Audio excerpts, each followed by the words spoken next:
I'd like to call the meeting to order. It's 3 p.m. And are there any public comments? I see none. Roll call. Ms. Metoyer?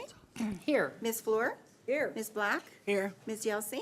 Here. Ms. Bartow? Here. Ms. Anderson? Here. Ms. Snell? Here. Dr. Navarro? Here. We will be going into closed session. However, it's a statement to read. The anticipated litigation is the International School for Science and Culture's request for district facilities. And with that, I recess into closed session.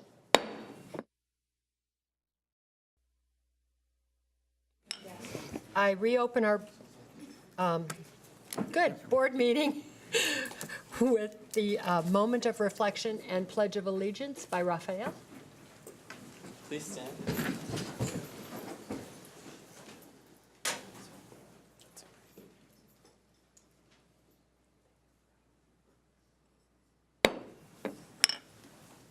Ready? Begin.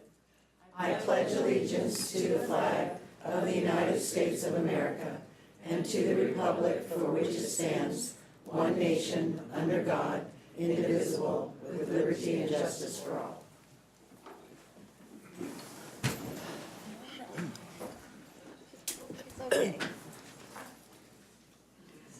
Thank you.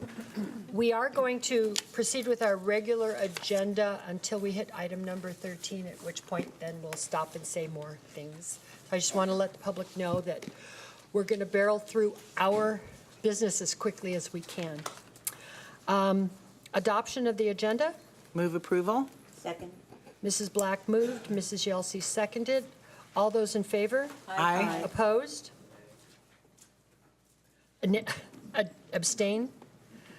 Thank you. Adoption of the minutes on February 26th. Approval of the minutes of February 26th. Second. Moved by Mrs. Fleur, seconded by Mrs. Black. All those in favor? Aye. Opposed? Abstain? Okay, our student board member reports. Raphael, you may begin. Hello, my name is Rafael Arias Torres. I go to Newport Harbor High School. So I'm going to talk about what we've been doing the past week. So on this past Monday, we held an open forum at the Robin Lotes Theater that was open to the public. We had a variety of speakers and many invited guests, some of which were board members, and many in our community advocating for inclusion and diversity. Sitting back and seeing as the theater became more and more full allowed me to see how motivated this community is for change and for action.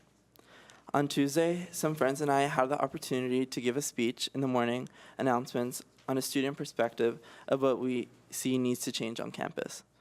Many people came up to me and asked that they agreed with a lot of the points we made, and that put a smile on my face because yet again, it showed that my fellow peers want to create change. On Wednesday, ASB held a kindness poster making event during lunch to promote positivity throughout the school campus. Many people were laughing and socializing with their friends as they painted quotes of kindness onto their poster papers. Many of the posters were used in the rally the next day. Something else that happened was the meeting with many student leaders on campus on what specific talking points we as a group wanted to hit as we had to create and give a speech the following day at the rally.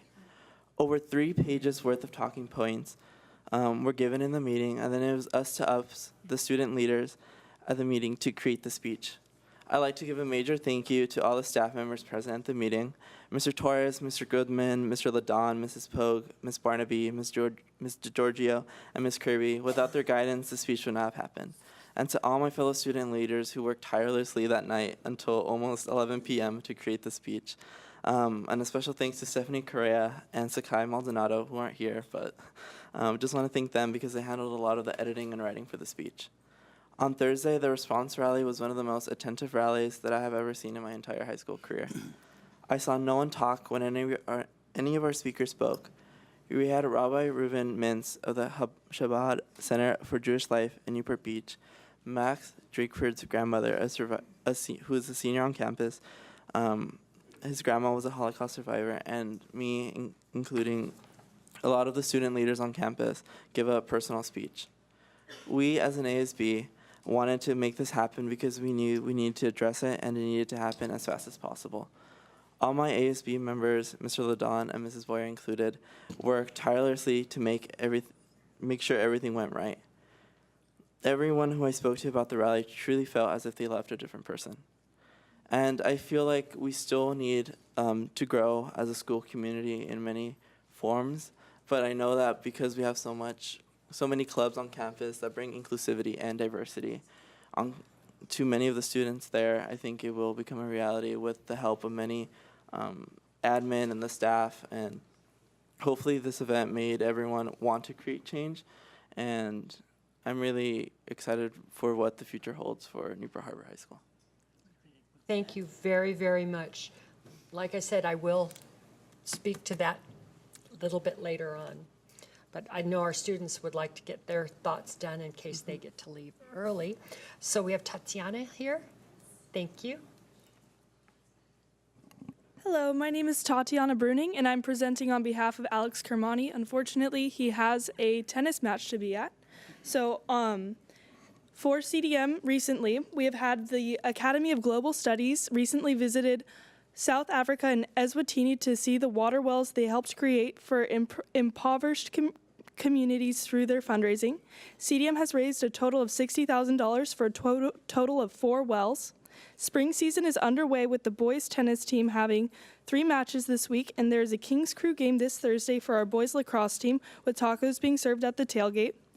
Last week was our Inclusion Week, which concluded with a carnival at the end of the week. We were happy to see over 200 students from both general and special education programs attending. ASB has sent out applications for the upcoming year that are due this Friday. We saw a record number of students at the info meeting and look forward to reading the applications. In light of recent situations within NMUSD, we have had many Jewish students and community leaders speak to our community last Thursday to begin a conversation regarding positive change on campus and to emphasize the importance of our solidarity with those throughout NMUSD who were affected. Thank you. Thank you very much. Isaiah?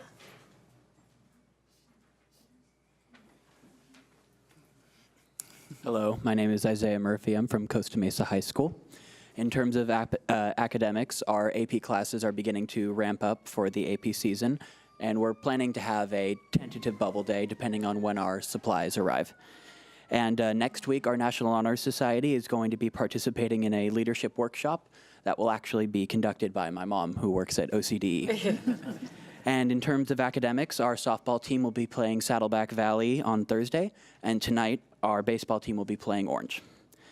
And in terms of current events, our ASB is currently hosting a Super Smash Bros. Tournament, which has been our most successful tournament by a landslide. Like, the gym is packed with people watching the Smash Bros. Tournament. I'm a part of it myself. It's very cool. And currently, our school is in the middle of Mesa March Madness with art put into the name March, and which is populated by band, musical, and color guard performances. And upcoming this Friday will be our school's opening of our production of Legally Blonde, which I encourage you all to attend. I've heard great things. And on Thursday, our AP Physics students will be taking a trip to Knott's Berry Farm. Thank you very much. Thank you. Thank you. And I can't see, is that Lucy? It's Jennifer. Yes. Jennifer, thank you. Good evening. I am Jennifer Neri, and I am representing Estancia High School. Next week, we will be sending 36 students to Sacramento to compete in our HOSA competition, as well as our sophomores and juniors will be registering for next year's schedules. And then our Baseball Battle of the Bell Part 2 is on March 20th, and it's always at Angel Stadium for Part 2, which is exciting. Also, our ASB actually just checked out our prom venue just today, so it looked great, but we'll see what happens with attendance. And then our 9th grade English teachers and our social studies teachers talked about the Infinite Party just to inform all students and make them feel informed. And then also on this Thursday, it will be Future Eagle Night, as well as tomorrow there will be Lean Crew interviews. That's it. Thank you very, very much. Now, Lucy.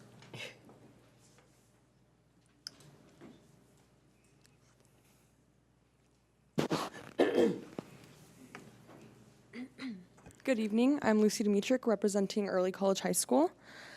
For our academic update, we are proud to state that 36% of our student body qualified this past semester for CSF, also known as the California Scholastic Federation. This year marks the first year that we are a CSF school, and we were just approved last month. These students should be receiving their certificates for this accomplishment.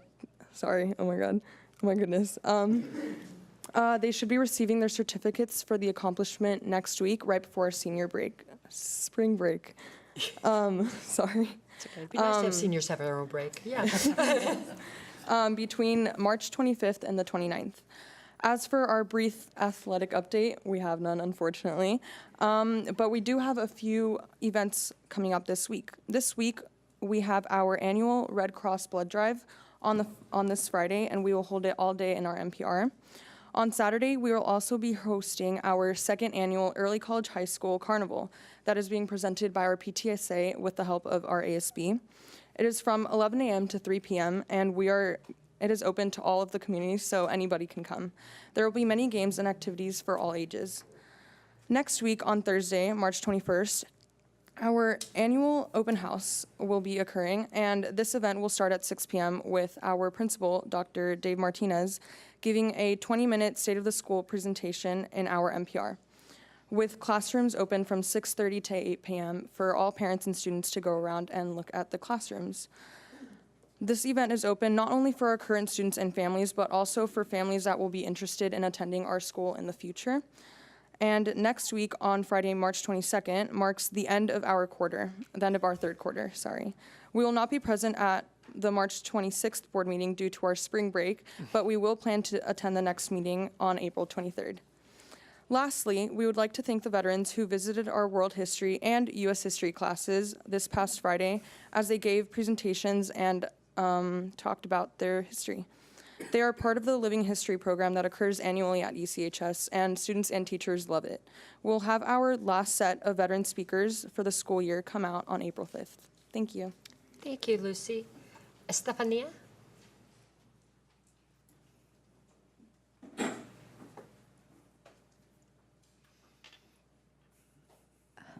Hello, my name is Estefania Salinas, and I will be reporting for Back Bay High School. Our counselor, Mr. Tran, and our scholarship coordinator, Ms. Fitzpatrick, have been working with students who will be applying for scholarships. Even though we're small, we are fortunate to be able to have our students apply to many scholarships. We have a new PTA president this year. Last week, she was here early one morning with donuts to give to students. She's working with some local organizations on providing incentives for our students to improve our attendance. She's working on getting our parents motivated to become active PTA members. Next week, we will have peer court on our campus. Peer court is an actual trial of a student who has to attend court, but instead of going to the courthouse, the judge, the attorneys, and the students have their court hearing at a local school, so students may attend and see a court trial in action. A Back Bay student whose art piece was entered in the PTA Art Reflections Contest won second place at the state level. Ooh, well done. Thank you. I have two readouts from our closed session that I neglected to read before we did our student reports. In closed session, the Board of Education took action to approve the resignation agreement and general release for number 201903 HR. The roll call vote was as follows: 7 ayes, 0 noes, 0 abstained, 0 absent. And in closed session, the Board of Education took action to approve the resignation of certificated employee number 201904 HR. The roll call vote was as follows: 7 ayes, 0 noes, 0 abstained, 0 absent. And now, Mrs. Lenk, if you will harbor counsel us, please. Good evening, President Matoye, Dr. Navarro, board members, and guests. My name is Julie Link, and I'm Harbor Council PTA President. Our parent education series, as you know, the last one was canceled due to a more pressing issue. Our next educational parent meeting will be on April 3rd at Newport Harbor High School, and the topic is helping your child build character and setting them up for success. In our Reflections program, I'm extremely pleased to announce that 2 of our 5 Newport-Mesa students will be advancing up to nationals. So, wow. Yay.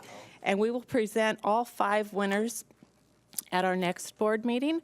But the 2 that are advancing up in dance choreography, First place went to Grace O'Brien from Newport Harbor High School.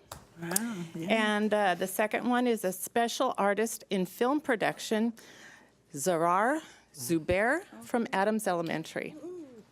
So, they'll be all going up. Yay. Yes. And Sacramento Safari. That's why I wasn't here last week or 2 weeks ago. Lisa Bowler, Noelle Kruger, Suzanne Gauntlet, and myself all attended Sacramento Safari. We met with many legislators and had numerous enlightening speakers. It was just a fabulous, long event. But my group, we were 5 of us, met with Senator John Morlock. And I deemed it successful because PTA is sponsoring the Late Start bills, which shows that later school time for middle and high school students improves the mental health. So anyways, last year he voted against it. And so I kind of found my voice and spoke to him about, he said, well, if the kids go to bed early, then they'll get up early to go to school and all that kind of stuff. And you know what? I opened up and I said, that's the way I felt too. I was raised with the early bird gets the worm, all this stuff. But the data is there. So he promised to take a look at it and reevaluate his vote for next time. So I'm excited about that. And our 4th district talking points were, our kids need mental health resources and support services now. And PTA supports the Late Start bill. Arts education is not optional. And California needs stable, long-term funding system. So we hope to encourage any of you to come next year. We're so excited. It's amazing. I toured the Archives Museum up there. That's pretty interesting of the process, how they do to preserve everything. It's just amazing. So anyways, on to our 4th district admin dinner is on March 20th, and it is a 50s theme party. So we'll be having fun with our poodle skirts and all that. And all PTA members are welcome to attend. And finally, we're very happy to announce our 2019-2020 slate of PTA officers. And for next year, the slate is president. I will be president, or I'm on the slate for president. Executive VP is Vicki Waldo. First VP programs is Heidi Beth. Second VP membership is Cynthia Strassman. Fourth VP communications is Amber Schneider. And, our third VP advocacy is Michelle Bartow. And our treasurer is Missy Rakestraw. Secretary, Monica Grubb. Historian, Carrie Potter. And auditor, Lisa Bowler. And they will be officially voted in at our next Harbor Council meeting on April 1st. And that's it. Thank you. Thank you. And now, we have a report on the Seamless Transition Enrichment Program we affectionately call STEP. Mrs. Jocham.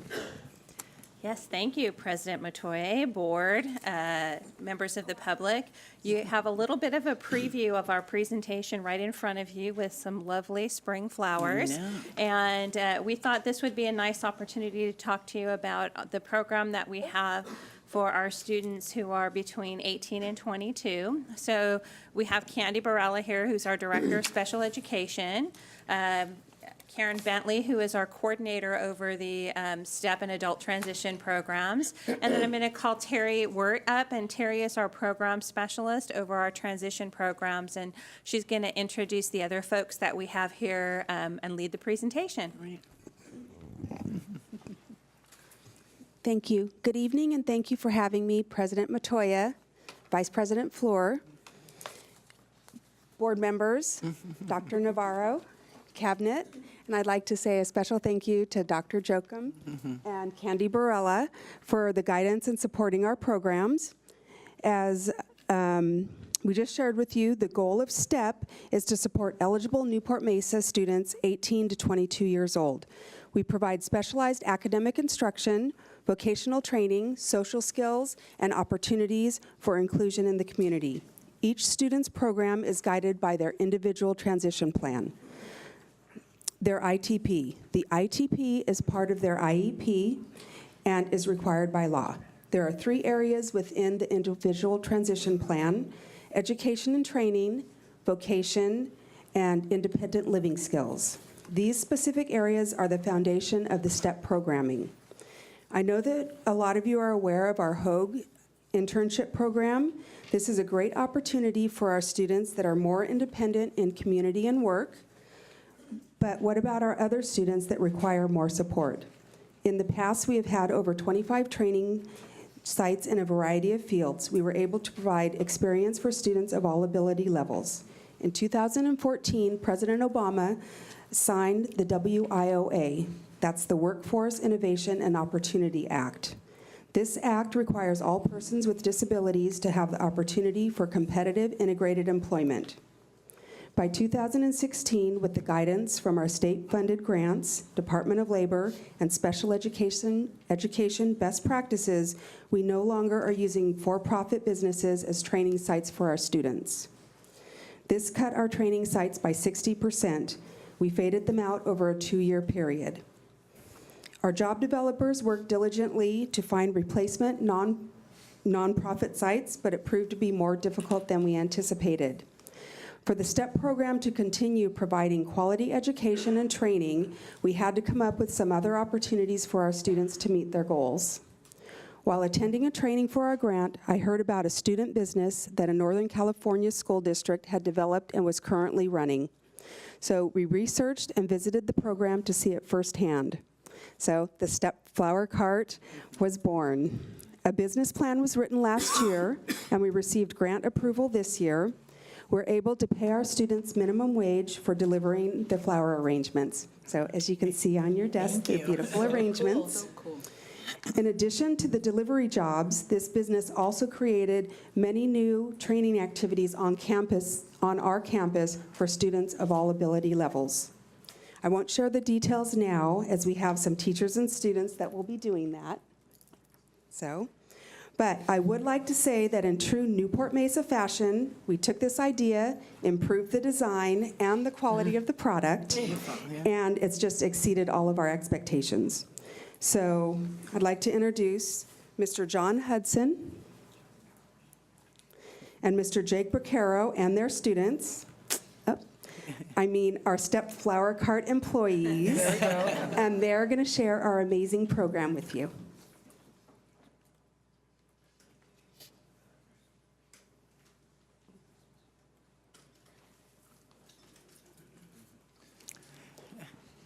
Good evening. Good evening. I'd like to introduce our 2 student employees, Yaneth Miguel and Miguel Perez. Hello. And we've put together a PowerPoint that is going to share what we do at STEP in the Flower Cart. So it's a collaboration between Newport-Mesa and our workability program. All ability levels are welcome to participate. Students are learning skills needed for successful employment, and students are paid minimum wage for their service.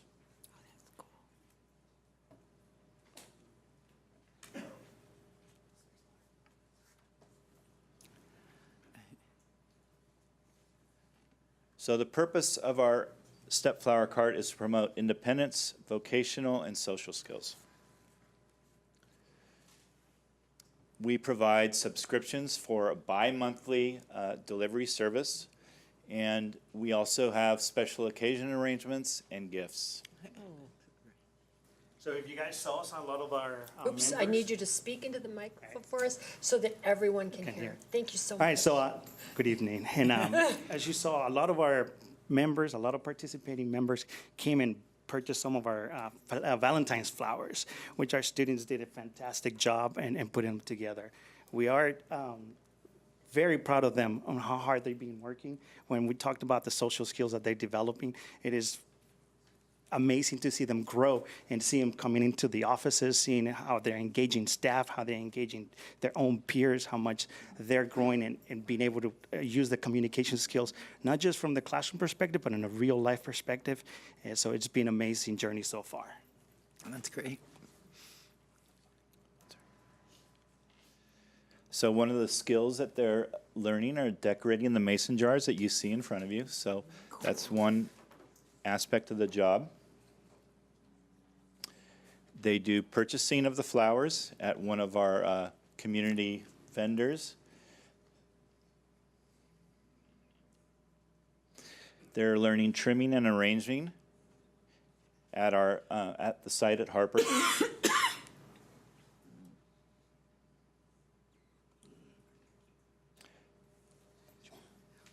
And some of the really great thing of seeing them develop, when we started the program back in October, I mean, this idea, we've been working on it for a long time. A lot of people have put a lot of thought into it and how to get it going from the ground up. So when we started in October, our students were literally taking anywhere between 3.5 hours. I used to go home and tell my wife, I'm tired. I worked more than I should have with this, trying to help them out because it was hands-on with them. And seeing them develop in just a short amount of time. And I'm talking about different levels of skills. We have some of our students like Maggie, who is using full support to more independent students, and now being able to finish the project within almost an hour and a half. So we've seen a substantial progress, how independent now, they don't need that much support. Do this. They're picking it up. They're bringing out, because we're doing a lot of setting up. It seems easy, but it comes a lot of setting up, a lot of putting together, and a lot of ideas put together, and just seeing them grow and develop and how much they're doing independently now in just a short amount of time. It's amazing. That's great.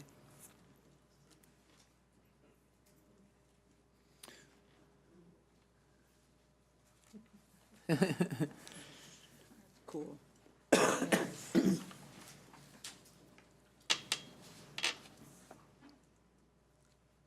Cool. So another skill that they're practicing is collecting the payment, and that's another aspect where they're using their social skills as well.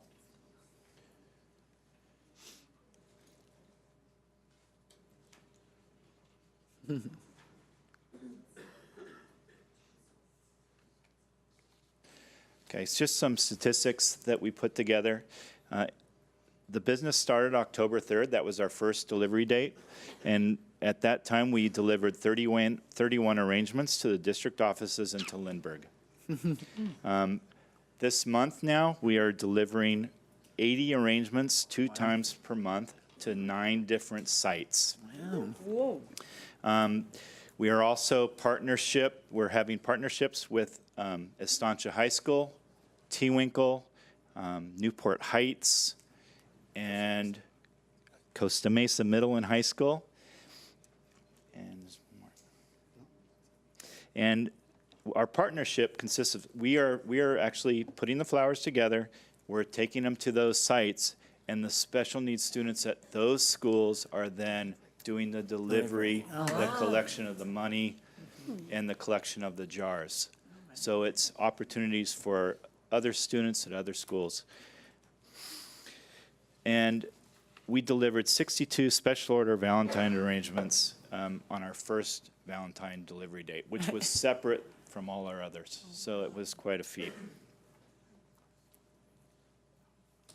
And part of our soft skills is developing the big social skills, but allowing the integration so that our other students in general ed, and I worked at one time with CDM, and they're really great getting involved with our students, but this also gives an opportunity to not just do real life jobs, but taking in and going into the classrooms and interacting with the general education students.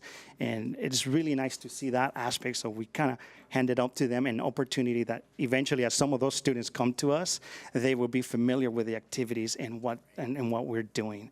So we're giving them opportunities to grow as well. That's great.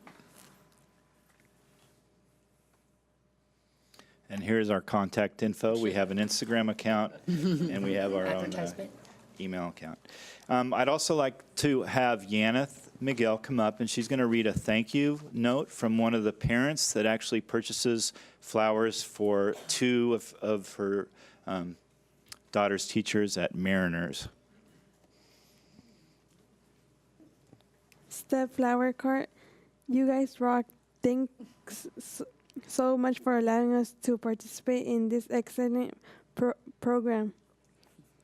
By ordering flowers and delivery to our favorite teacher at Mariners Elementary. I know the teachers love getting the deliveries and the sweet flowers. They told me each month. They've told me each month. We look forward to sign up again in the fall. Thanks. Manua Fatagi. Wow. Good job, Thank you. Janice. Oops, forgot. Thank you very much. Thank you. Thank you. Good And job. before I call on Mrs. Fleur, I want to say, it is so wonderful to come into our district office and one of your flowers are on the counter. It's the first thing we see when we sign in. It is so pleasurable. Board members, just in case, your buttons are up by your microphones. So they moved them from the bottom to the top. So if you're looking for your So the other person that I wanted to recognize that's in our audience is Vicki Martini, and she's one of our lead job coach. As Terry kind of said when she started, there was good news and bad news when the law passed that said we can't have our students work in for-profit businesses. And you understand that it's considered a gift of our kids working and then they don't employ them. But it was a real challenge to find places that we could utilize, teach them skills, and develop this sense of independence versus making wickets kind of a thing. So I'm really excited about this. I think it's taken off, and like they said, we've gotten faster, and it's gotten better. And I think that we're gonna hopefully be able to keep expanding our program. And so if you saw the Instagram, if you need to order some flowers, Easter's coming, Mother's Day, all great events for Father's Day, Passover, you name it, we can probably order flowers for any of those events. So I wanted to thank the students for coming out tonight, the young adults, the workers, the employees as well. So thank you. No, thank you. Mrs. Fleur. I didn't read the Instagram, but I do like this, so I'd like to place an order that I'd like to have these delivered the second and fourth Tuesday of the month. Yeah, second or fourth Tuesday, that would be Well, awesome. that's our board meeting, so I mean. Or on our board calendar So if days, you we'll could check just them tell out. us how much it is, I'll be glad to chip it in, and can I just give you the money and? Perfect. I'm ready for it this is great, I love this. Perfect. Mrs. Fleur, we'll have you set up to have them delivered on board days. Perfect. That's very exciting. Anybody else? No? Okay. Thank you again, Steph, so much. Great job. It's such a Good job. great. I know Mrs. Black and I love graduation every year. So cute. That's amazing, just since October. I know. It's expanded so well. All righty. Thanks, Vicki. Before we go to item number 13, I'd like to read this statement. The Board of Education condemns all acts of anti-Semitism and hate in all forms against anyone. We are grateful for and appreciate our culturally diverse population. We will continue to do all we can as educators to ensure a culture of understanding, care, and inclusivity. With that in mind, I direct the superintendent to create a human relations task force. The composition of this task force will reflect the composition of our students, staff, parents, and community. Dr. Navarro, there's your job. Thank you, Board President Matoye. I have some prepared remarks, but I think I'd like to share with you the journey that we took this week once we realized this was going to be on the agenda. And as you know, this team really likes to be well prepared. And a team of administrators here at the district got together, thought out the process. Unfortunately, I didn't have a chance to meet with them and see what their thoughts were before the weekend came, and so I started my own process, and it's daunting. It's daunting to think about how are we going to get all these people that are interested together And how are we going to be able to do this if we have 100, 200 people that want to be on this task force? How do you make that result in something that's going to move our district forward and our community forward? And so I spent the whole weekend perseverating on what's the best way to do this. And then Monday, Mr. Lee Sung told me that he had been in communication with OC Human Relations, and he shared with me that what they do is they help school districts and communities put together task force. So they have experience. They have a history of bringing communities together.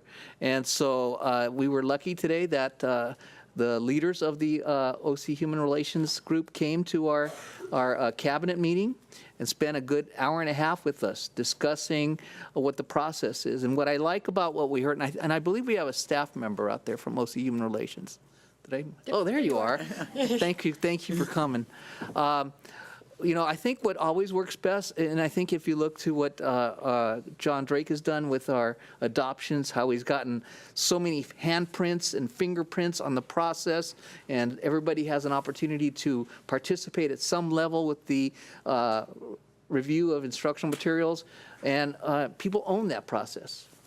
And so we learned today that they ran this process at a local district in Orange County recently. We're very successful, helped this school district, who was facing somewhat a similar challenge, put together a very effective task force. And so you know, our recommendation is going to be to continue to work with them. So I'm going to go ahead and read my prepared statement, if that's okay. Thank you, Board President Matoye. We embrace the direction to bring together community members who will work with us to promote acceptance, consideration, and kindness to all members of the greater Newport-Mesa community. The recent abhorrent hate attacks against our Jewish students will not be forgotten. Instead, we will use this as a call to address all forms of hate and discrimination. We will work to build a community focused on inclusion and capitalize on the incredible diversity that is the strength of our schools and our neighborhoods.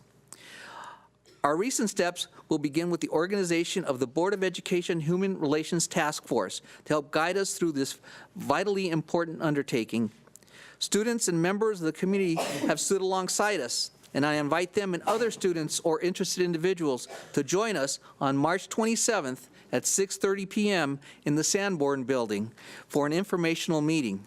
At this meeting, we will begin organizing a task force to help guide us through this vitally important undertaking.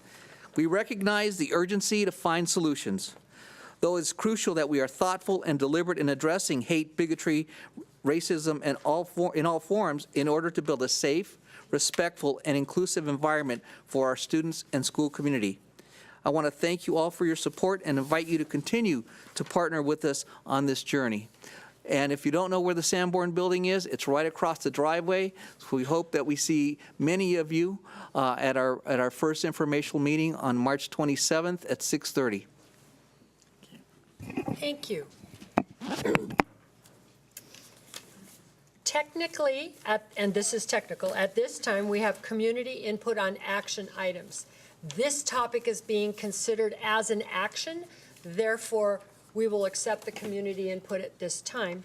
But I wanted to remind everyone that, so you don't feel bad, in accordance with the Brown Act and our desire to be transparent, the Board of Education conducts its business meeting in public. However, this is not a public meeting.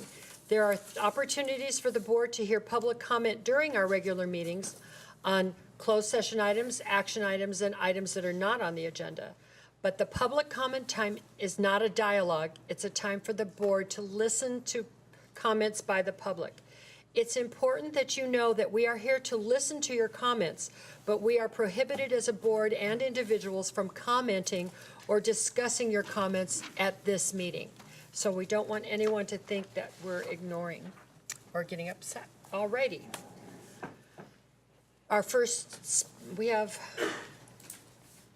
plenty. We're good. Kate Maloof. Yes, you get to be first. You won. Specific topic. Good evening. My name is Kate Maloof. I'm a proud mother and community volunteer here in Newport-Mesa. I'm really here this evening just as a public thank you to each and every one of you on this board. On behalf of my husband and our children who are one's at Newport Harbor, one's at Ensign, and one's at Newport Heights, we are beyond thankful for what you all have done in handling the situation and the events that occurred on March 2nd that evening.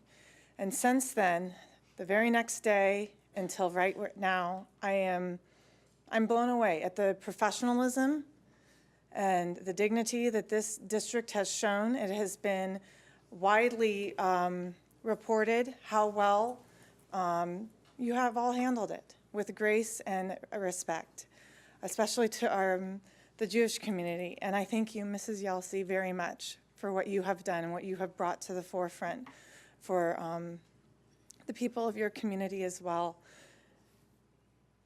We are in very different times, and it even got more different and interesting this afternoon and this morning when we woke up.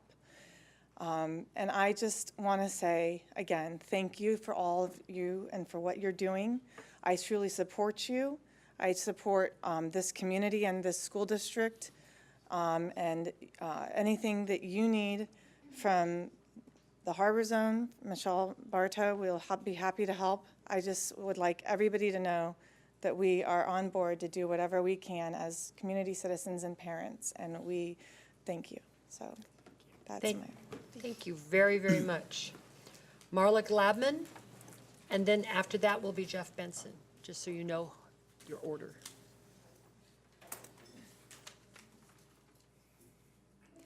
Good evening. My name is Marla Gladman. My dad graduated from Newport Harbor in 1963. I graduated from Newport Harbor in 1988. I have 3 children that have and will graduate from CDM in 2016, 2018, and 2021. While I've been so happy to see Newport-Mesa become more diverse, I definitely feel the anti-Semitism had become worse over the last 2 and 3 years. I attended the meeting last Thursday, and I am so hopeful that the professionals in our district, the teachers, the administration, the board members, local clergy are coming together in the task force to come out with a well-thought-out plan to address this problem. As a Jew, I know firsthand how painful and scary anti-Semitism is. However, I am not a professional educator, and I would not pretend to know how to solve this problem. And I am so grateful to know that it's being put in the hands of a professional group in this task force to help come up with a solution. And I just want you to know how much I truly appreciate your attention, your prompt attention to this important issue. Thank you. Thank you very much. Jeff Benson, and after Jeff? Yes, no? Jeff. No. Say his name again. Jeff Benson? Okay, Albert Castillo?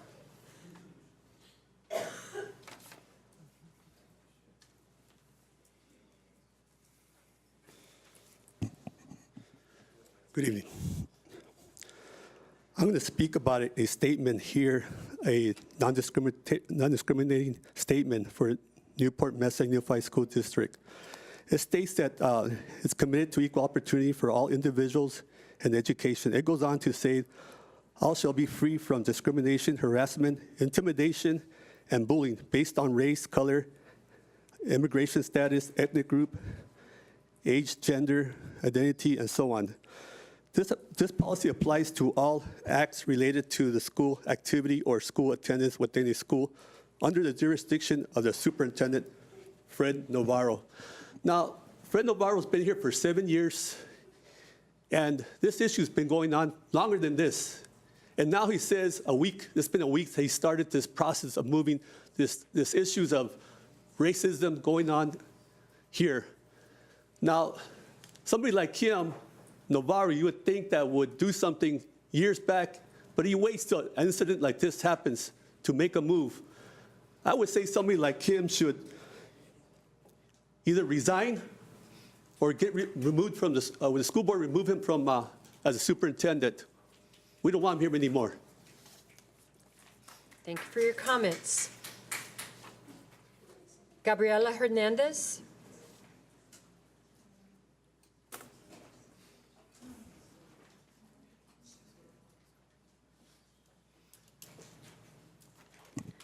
Hi. One, I would like to say that I'm disappointed that the students had made signs and couldn't bring them in.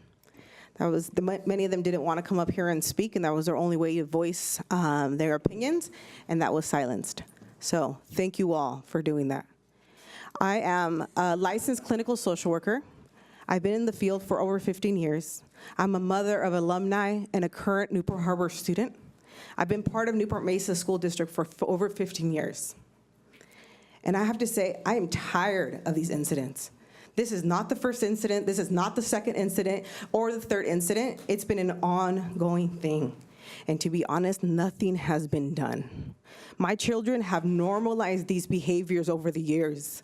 They are used to people yelling stuff in the hallways. They are used to certain types of behaviors.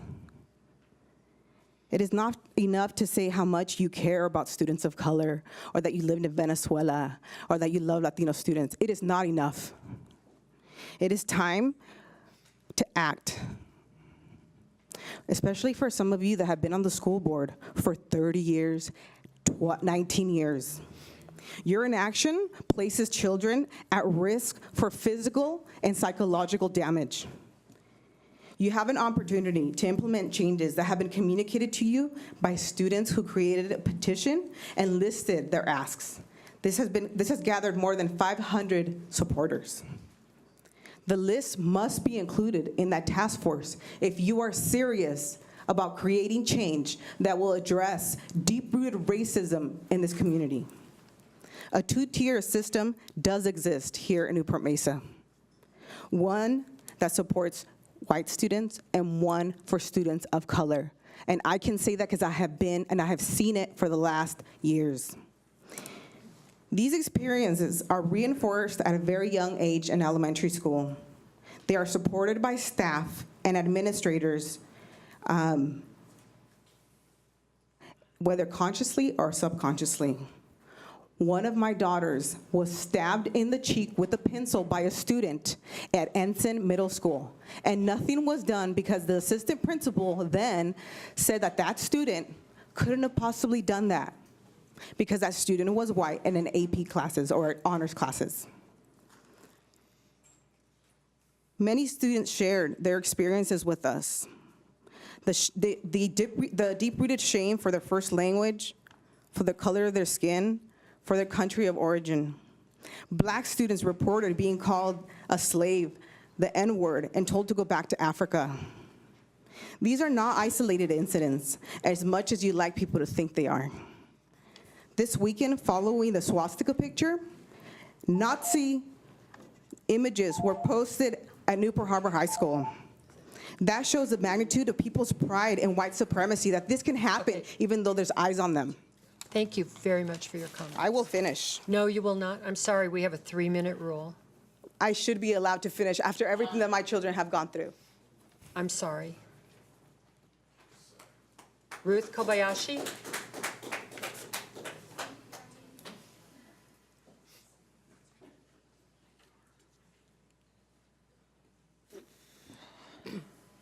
Good evening.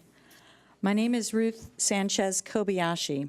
As a community member and a parent of 2 recent Newport-Mesa grads, I reject any suggestions that this district has a 2-tier educational system, and I reject any list of demands to our district leaders. Over the past few months, I've had a bird's eye view of the commitment this district has to all of its students. I've seen exceptional academic professionals discuss in great detail what an outstanding education looks like and what resources are deployed at all of our schools for all of our students. I've also seen how in demand the teaching jobs are in our district.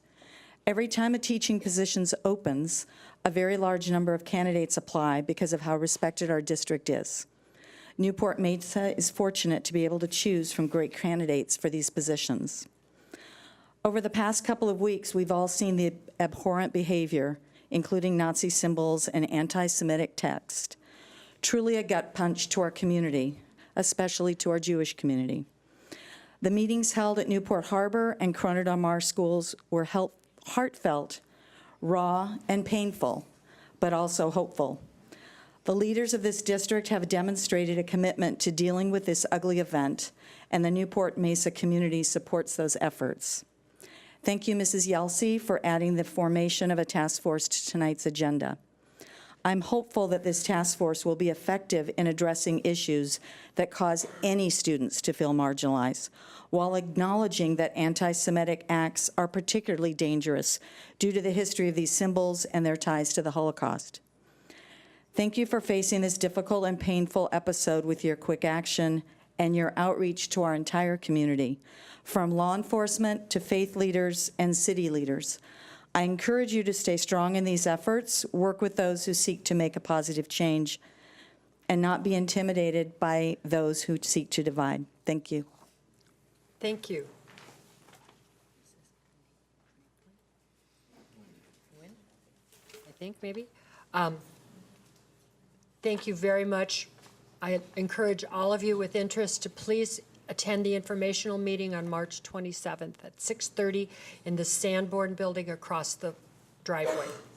Alyssa Napwin, and Alyssa, when you get up here, please tell me how to say your name.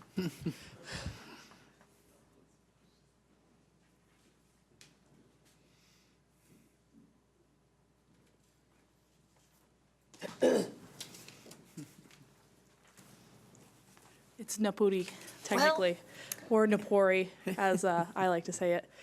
So my name is Lucinda Poori. I'm the congressional representative or field representative for the Congressman Harley Ruda. We're encouraged by the fact that there is going to be a task force that's set up to combat the recent anti-Semitism that we've seen. We look forward to going to some of the meetings and having a presence and listening to what the community of Newport-Mesa says. I just wanted to briefly come here and introduce myself as your liaison. I'm covering Costa Mesa, and our office is right down the street in Newport Beach. And also let you all know that we are having the first ever congressional art competition for our district. We will send out a re-up of all of the information from our field representative, Natasha Koschel. We're encouraging all high school students to participate. They can win a trip to DC and have their artwork hung in the halls of Congress. Wow. And that hasn't been done in the past 30 years in our district, so we're very, very excited for it to happen now. Other than that, we have an open house, so we invite all of the members here and everyone in the audience to come join us on March 19th from 6 till 7:30 p.m. at our office in Newport Beach, and that's at 4000 Westerly Place. So if you have any other questions, please find me. Thanks Thank for you. coming. Thank you. We have, let's see, two more. Katie Brazier.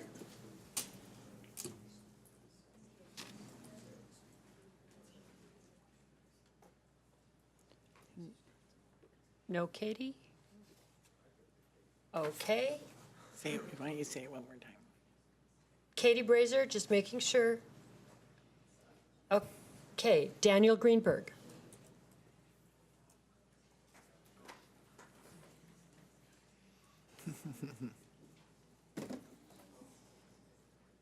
Hello, my name is Daniel Greenberg.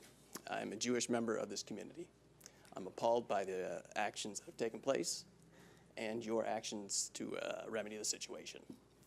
It's my understanding that if you go over to Harbor High School, on desk, there are swastikas etched into them. There are bathroom stalls that have swastikas graffitied on them. You say you have a no-tolerance policy, yet if I present these items to you, which are obvious symbols of hate and bigotry, how can you say there's zero tolerance? Are you going to go to a court of law and say this? Good luck. Thank you. Oops. Oh, okay, Katie?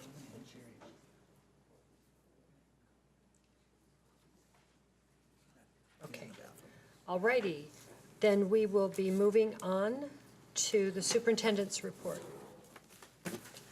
Thank you all for your comments. And go to the informational meeting on March 27th at 6:30 p.m. in the Sanborn Building. Is that Katie? Katie? Yes. Okay. Oh, sure. Thank you so much. I take it back, we're not going Thank on you. yet. Go ahead. Thank you. Yeah, good evening, and it's great to be here. Hi, Dr. Navarro. I am an alumni from Costa Mesa High School from class of 2007, and I remember Dr. Navarro was our principal, and was a great principal. And I remember back at that time, we also had an issue where swastikas were painted on the campus. And also neo-Nazis were trying to recruit students after school. And I remember we had a forum about it on campus.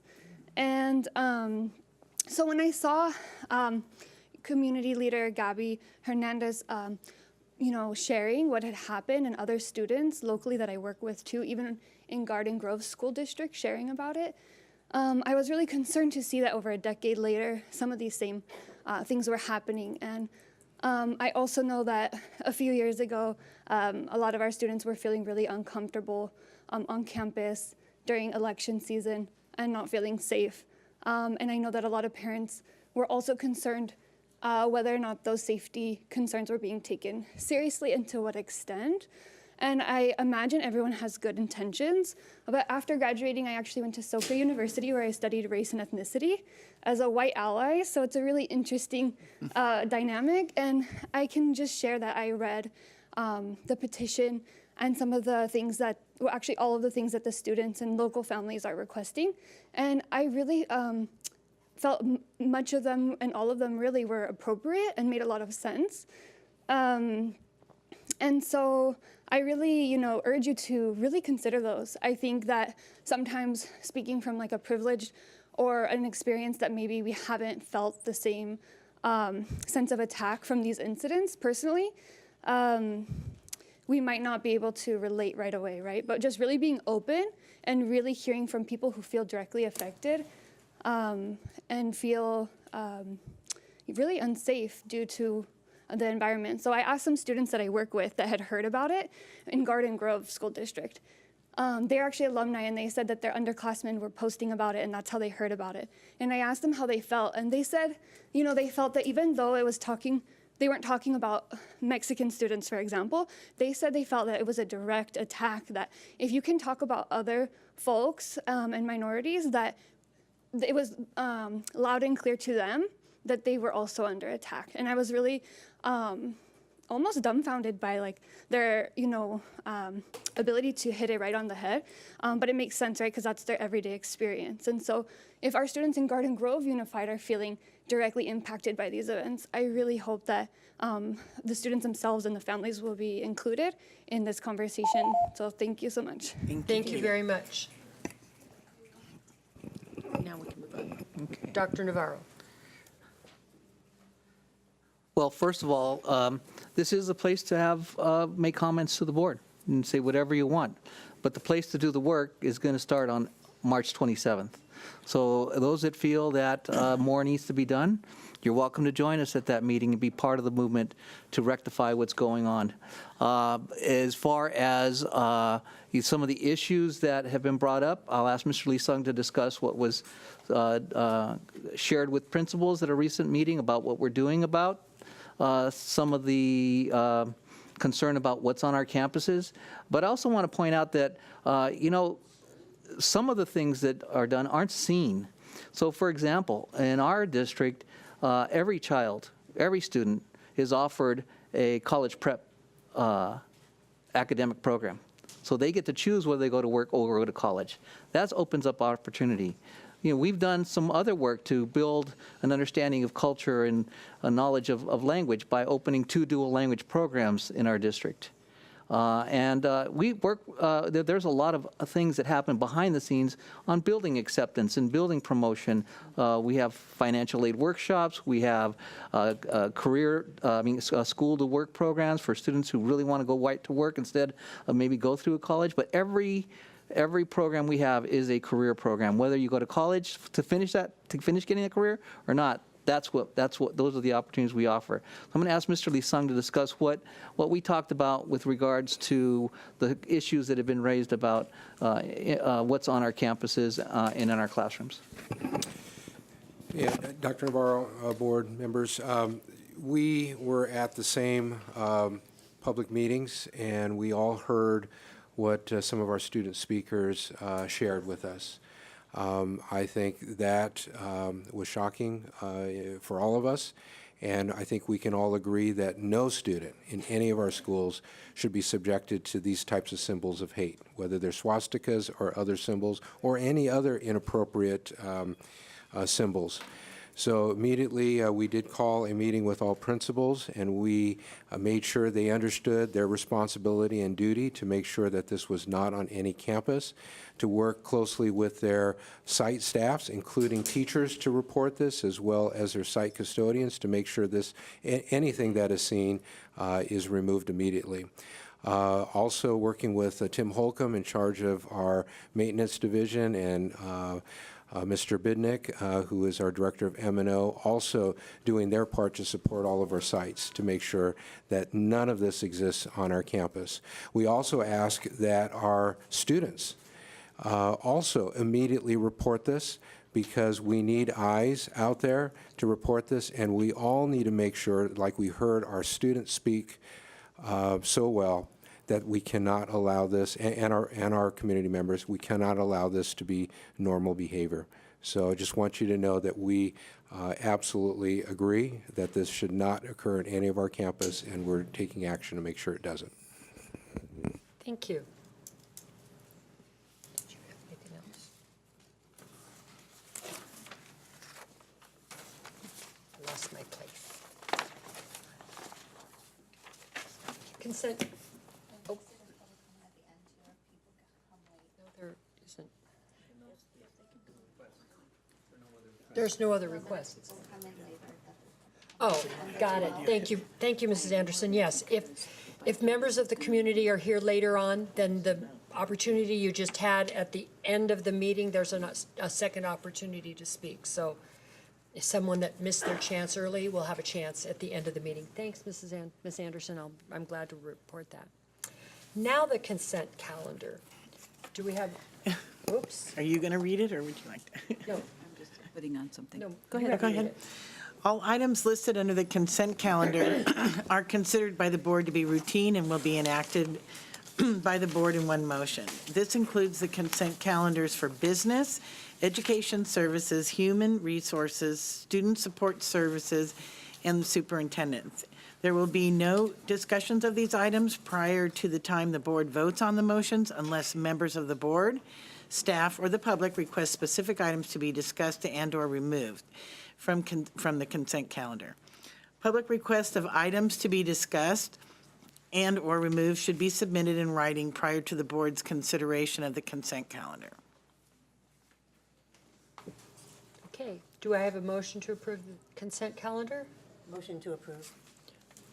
Do I hear a second? Second.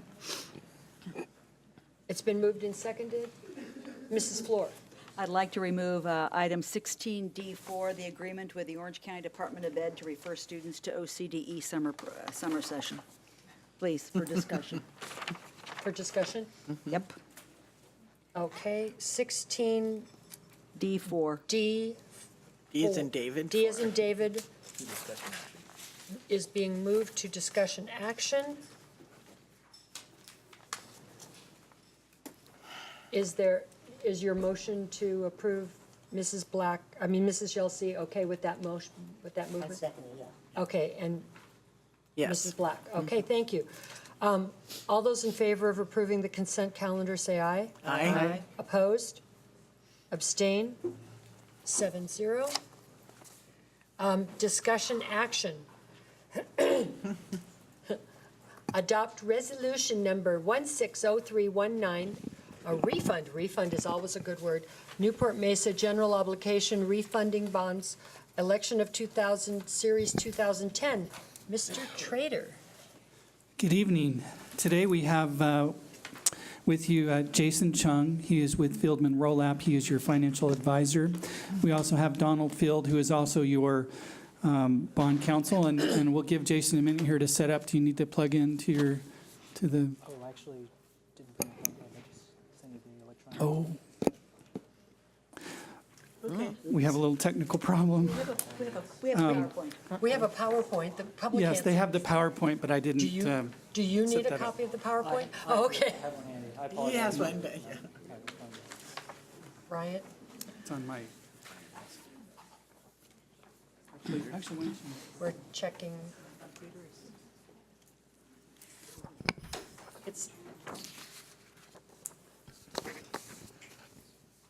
While Mr. Trader runs back to his office to find that PowerPoint for the computer, we'll go ahead and introduce you to the item and talk you through a few of the broad characteristics of what this refunding is about.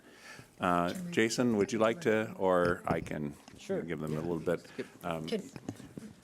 Jason, would you like it if we skip to another We can move on to the next resolution? Dr. Jocham, do you think you could be ready for that? I'm ready. Dr. Jocham's ready for her resolution, so if you'd All like right. some time, we can do that. Excellent. Thank you. Good idea.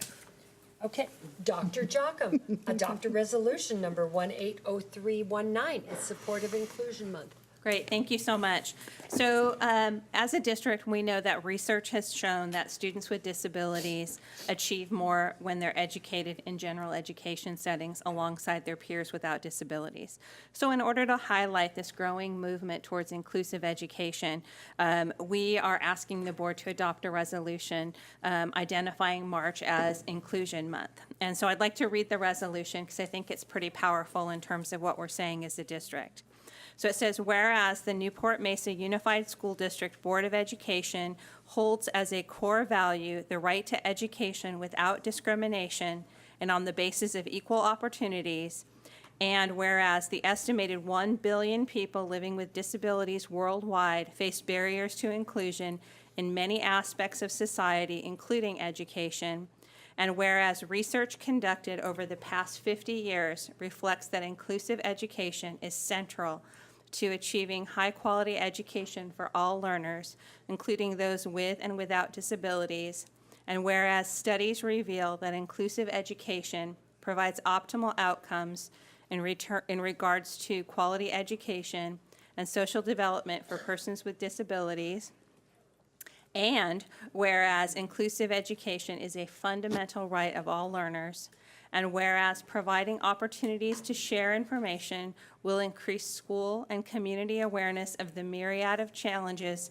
faced by persons with disabilities, and further efforts towards awareness, inclusion, and supports so that all can access a meaningful education. And whereas the Newport-Mesa Unified School District Special Education Department have developed activities that will be held throughout the district in recognition of Inclusion Month. Now therefore be it resolved that the Board of Education of the Newport-Mesa Unified School District therefore does hereby proclaim March 2019 as Inclusion Month and encourage staff to support the various activities that have been planned throughout the school district. Thank you very much. Mrs. Yelsey? Yes, I make a motion to approve Resolution 18319 in support of Inclusion Month for March 2019, and I wore my T-shirt. Me too. To represent. Pick mine up. I second. It's been moved by Mrs. Yelsey, seconded by Ms. Anderson. No, Anderson. Yeah? Ashley. is it Anderson? Oh. Is it Anderson? Oh. Okay, I thought I did. Is there any further discussion? Is a resolution roll call? Yes. And Ms. Snyder, Mrs. Snyder, will you please lead the roll call? Ms. Metoyer? Yes. Ms. Fleur? Yes. Ms. Black? Yes. Ms. Yelsey? Yes. Ms. Bartow? Yes. Ms. Anderson? Yes. Ms. Snow? Yes. Okay. May I suggest, Mrs. Matoya, that you take item 17B, the resolution regarding the authorization of signatures. It's a very simple item that'll let Mr. Trader deal with A and D back to back. Absolutely. I'd be happy to do that. If you have a question about this resolution, it is, the need for this resolution is because Larissa Seeley has recently joined the district as the supervisor of our accounting department, and so it is adding Ms. Seeley to the list of authorized signatures for the county. That's what the purpose of this resolution is. Move adoption of Resolution 170319 Newport-Mesa School District authorization of signatures for Orange County Department of Education? Is that what you'd like? Or do you want us to wait? No, he asked us to do that. Second. It's been moved by Mrs. Flores, seconded by Mrs. Black. Any discussion? Ms. Snyder? Ms. Metoyer? Yes. Ms. Fleur? Yes. Ms. Black? Yes. Ms. Yelsey? Yes. Ms. Bartow? Yes. Ms. Anderson? Yes. Ms. Snow? Yes. Okay, we did that kind of quickly. Was that enough time, Mr. Trader? Thank you. Take two. Here we go. Let's try this again. So we have Jason Chung here. He's your financial advisor with Fieldman Rollap. We also have Donald Field, who is your bond counsel, in case you have any questions. Jason has a presentation to make. However, what I'd like to, by way of introduction, the board has been very clear about direction regarding debt and that you want to maximize and keep the lowest rate possible to provide value to the community. And so we found another opportunity to lower the cost of debt for your for the taxes, the general obligation bond tax rates that we're paying. So this is good news. And in connection with that, Moody's, we had a rating call with Moody's recently, and there's good news there. They are maintaining your AAA bond rating, which is the highest. Very few school districts have that rating. And I want to acknowledge your leadership in that regard, because this doesn't happen by accident, and it's not easy to attain. And so I acknowledge that you've worked very hard in making this happen. They also acknowledge you. They say that the rating incorporates a sound debt profile, low debt burden, as well as the district's conservative management practices and policies, including very strong reserves and liquidity. So with that, then, Mr. Chung. Great. Good evening, members of the board, and thank you very much for your flexibility, and thank you, Mr. Trader, for providing the PowerPoint. I'm here before you tonight to introduce a potential refinancing opportunity. If you recall, back in summer of 2017, the district board took action to refinance two of its existing bonds at that time. So we're looking to do a similar approach here, very similar to refinancing a home mortgage. Current municipal interest rates have declined to such a level that it makes it worthwhile and economically advantageous for the district. So on the next slide, this shows a chart of the historical yields for the 10 and 30-year MMD rates. And so MMD stands for Municipal Market Data, and that is our industry's version of the S&P 500. It's a daily index that tracks the perfect credit rating for a yield curve, or the perfect yield curve for the perfect credit. And so all bonds trade off a price off a spread to this MMD. And so the higher your credit rating, the lower interest rates and the lower spread that you price at. So as Jeff had mentioned, the district maintaining the AAA rating, the highest possible rating, this guarantees that when the district enters the market to price its bonds, it's getting the lowest possible rate for its taxpayers. If you look at the far right of this chart, you see that slight dip in both the red and blue yield curves. That is really representative of what happened in the stock market as well in end of December 2018. If you recall, the S&P declined about 8% in December, a huge sell-off in the equity market. And so that flight to quality, that fear of economic uncertainty really led all the asset classes into treasury bonds and municipal bonds. So that higher demand resulted in a large inflow to munis. And that low interest rate environment has actually held consistent in the first few months of this year. On last Friday, the jobs report came out, 20,000 only increase in jobs when analysts were predicting 180,000. It seems like every day there's positive news on the trade wars between U.S. and China. Every few days, it's the exact opposite. So that uncertainty in the economic and global economic news has really caused that flight to quality for safe haven assets. It's also important to look at demand and supply for municipal bonds. The top left chart shows the municipal inflows for each month since February of 2014. But I really want to focus on the most right bars. That shows December 18 and January 2019. We don't have February 2019 yet, but it's actually pretty high as well. If you, on that bullet point, muni bond funds have reported 1.7 billion of net inflows for the week ending March 1st. And so really that inflow stands for demand for municipal bonds.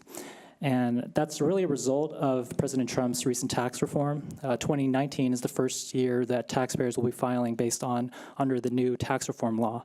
And one of those main changes was the deduction of state and local taxes to $10,000. And so when you have that restriction that high income earners have, municipal bonds are really one of the only available tax shelters left for them.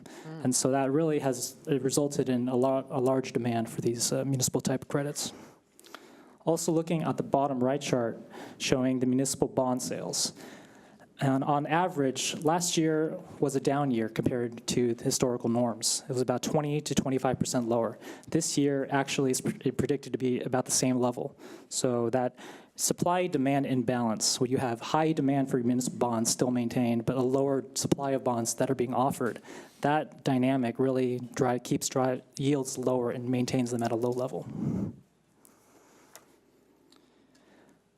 Historical assessed value, and this is essentially your source of repayment for these general obligation bonds. And the district is outstanding. It's really in a class of its own, even in Orange County, a very wealthy area. The district's assessed value of just under $71.5 billion. When you look at the historical increases over the last few years, what's very unique about Newport-Mesa is that it has never declined, even during the periods of the Great Recession, when a lot of Inland Empire credits were declining by double-digit percentages. Newport-Mesa actually kept on increasing.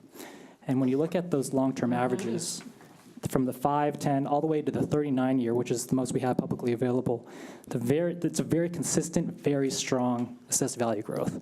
And that's a very strong positive sign for the taxpayers moving forward. It ensures that the tax rates will be kept very low and maintained at a very consistent pace. And this is actually a useful chart to show how Newport-Mesa compares to all the other districts in Orange County.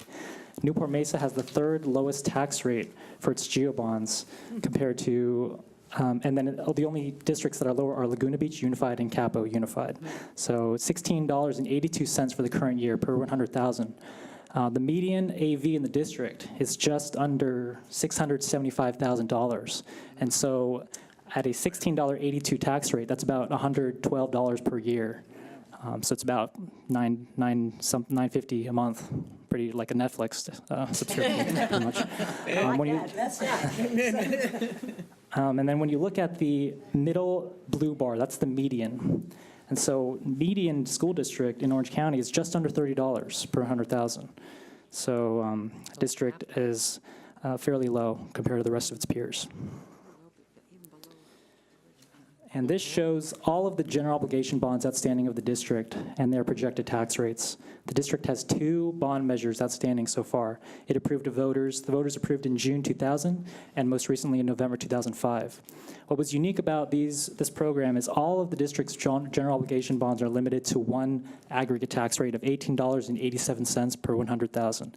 And as you recall later, due to the assessed value growth, continuing to increase, the tax rate now is only $16.82. So we're well below that projection. And this is after the refunding and the new money that was done in 2017 has taken effect. And so we are projecting just under that $18.87 for years 2020 all the way through 2038. And it declines further as you go to the final maturity in 2046. And so the district does have a little under $88.5 million and that is authorized but yet to be unissued. And the main constraint, again, is that $18.87 tax rate. And that can be accessed with refundings like we are showing you today, as well as increased continual AV growth above that projection. Yeah. Yes. And so the bonds that we are looking to refinance today are the 2000 election series 2010. And these actually had a very short maturity because these themselves, when they were issued, were used to refinance a previous bond. And one of the laws for municipal bond refundings is that you cannot extend the maturity of the bond that you're taking out. And so we are showing a 2026 final maturity, a 7-year borrowing term, And so these are the projected levels of savings. When you break it down on an annual basis, it's about $450,000, $460,000 for a number of years. In total, the gross taxpayer savings, just over $2.5 million. Wow. And that is net of all costs to consultants such as myself, such as ORIC, the rating agencies. That is net of all those costs as well. That's fantastic. And finally, just to close with the schedule, we received the rating yesterday, the wonderful news. We're hoping that the board considers approving this financing tonight. That will allow us to enter the market next week and sign the closing documents in early May. And then we actually don't close and exchange funds until May 2020. But the savings will be locked in at that pricing date. Oh, my God. So if there's any further questions on the financing, I can address them. Or if there's any legal questions, we have Mr. Donfield. Mrs. Flor. So, good news is we get extra money.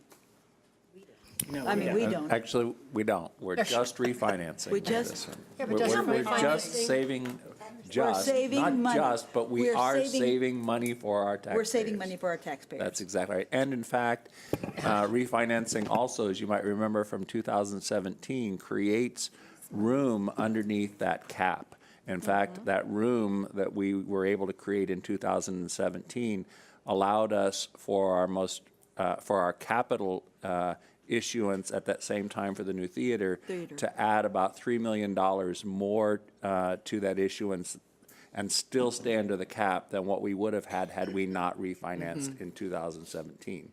So unfortunately, we don't get the big room under the cap that we That's did what she with was this one that we did the last. We get a little We room. just get a little. We just get a little bit. more That's amenities. right. So, can you just refresh the public, I guess, on the fact that there's 88 million, but because of our constraints and our promise to the community, we won't go above 1887.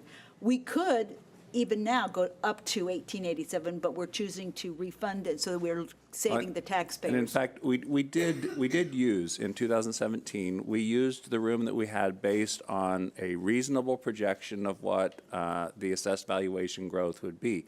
In fact, over these last 2 years since 2017, Mr. Chung can answer this probably much more eloquently than I, our assessed valuation rates have gone up at a greater rate than we projected at that time.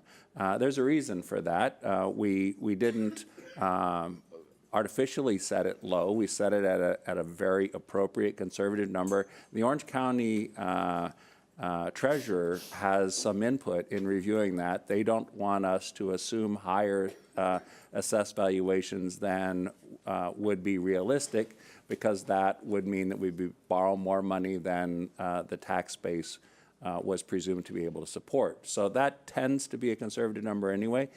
The assessed valuation growth has exceeded that, which has now dropped us a couple of dollars from where we anticipated it a couple of years ago. Means we could look again at what can be done with that couple of dollars. And the big issue, though, is there was a commitment made in the ballot measure that said that the district would never exceed $18.87. So we went and capitalized on it as much as we could in 2017. As I said, we got an extra $3 million out of that. And at this point, there's not a significant amount of room underneath that to make a significant issuance, even though we have $88 million in total authorization that we could issue if as we grow, continue to grow. It will come in, as Mr. Chung mentioned, there'll be more opportunities, but without another significant refinancing, it's not likely to be significant funds for some time. Thank you so much. Mrs. Snell. Well, that was my question. But just to elaborate a little more, the amount of money between, after we do this refinancing, are we talking a couple million? Are we talking 10? What are we how much money are we talking about? I mean, you must know exactly. Well, we will be saving the taxpayers $2.5 million over the next 8 years or so. You might remember the refinancing that you did 2 years ago in 2017 saved the taxpayers over $140 million.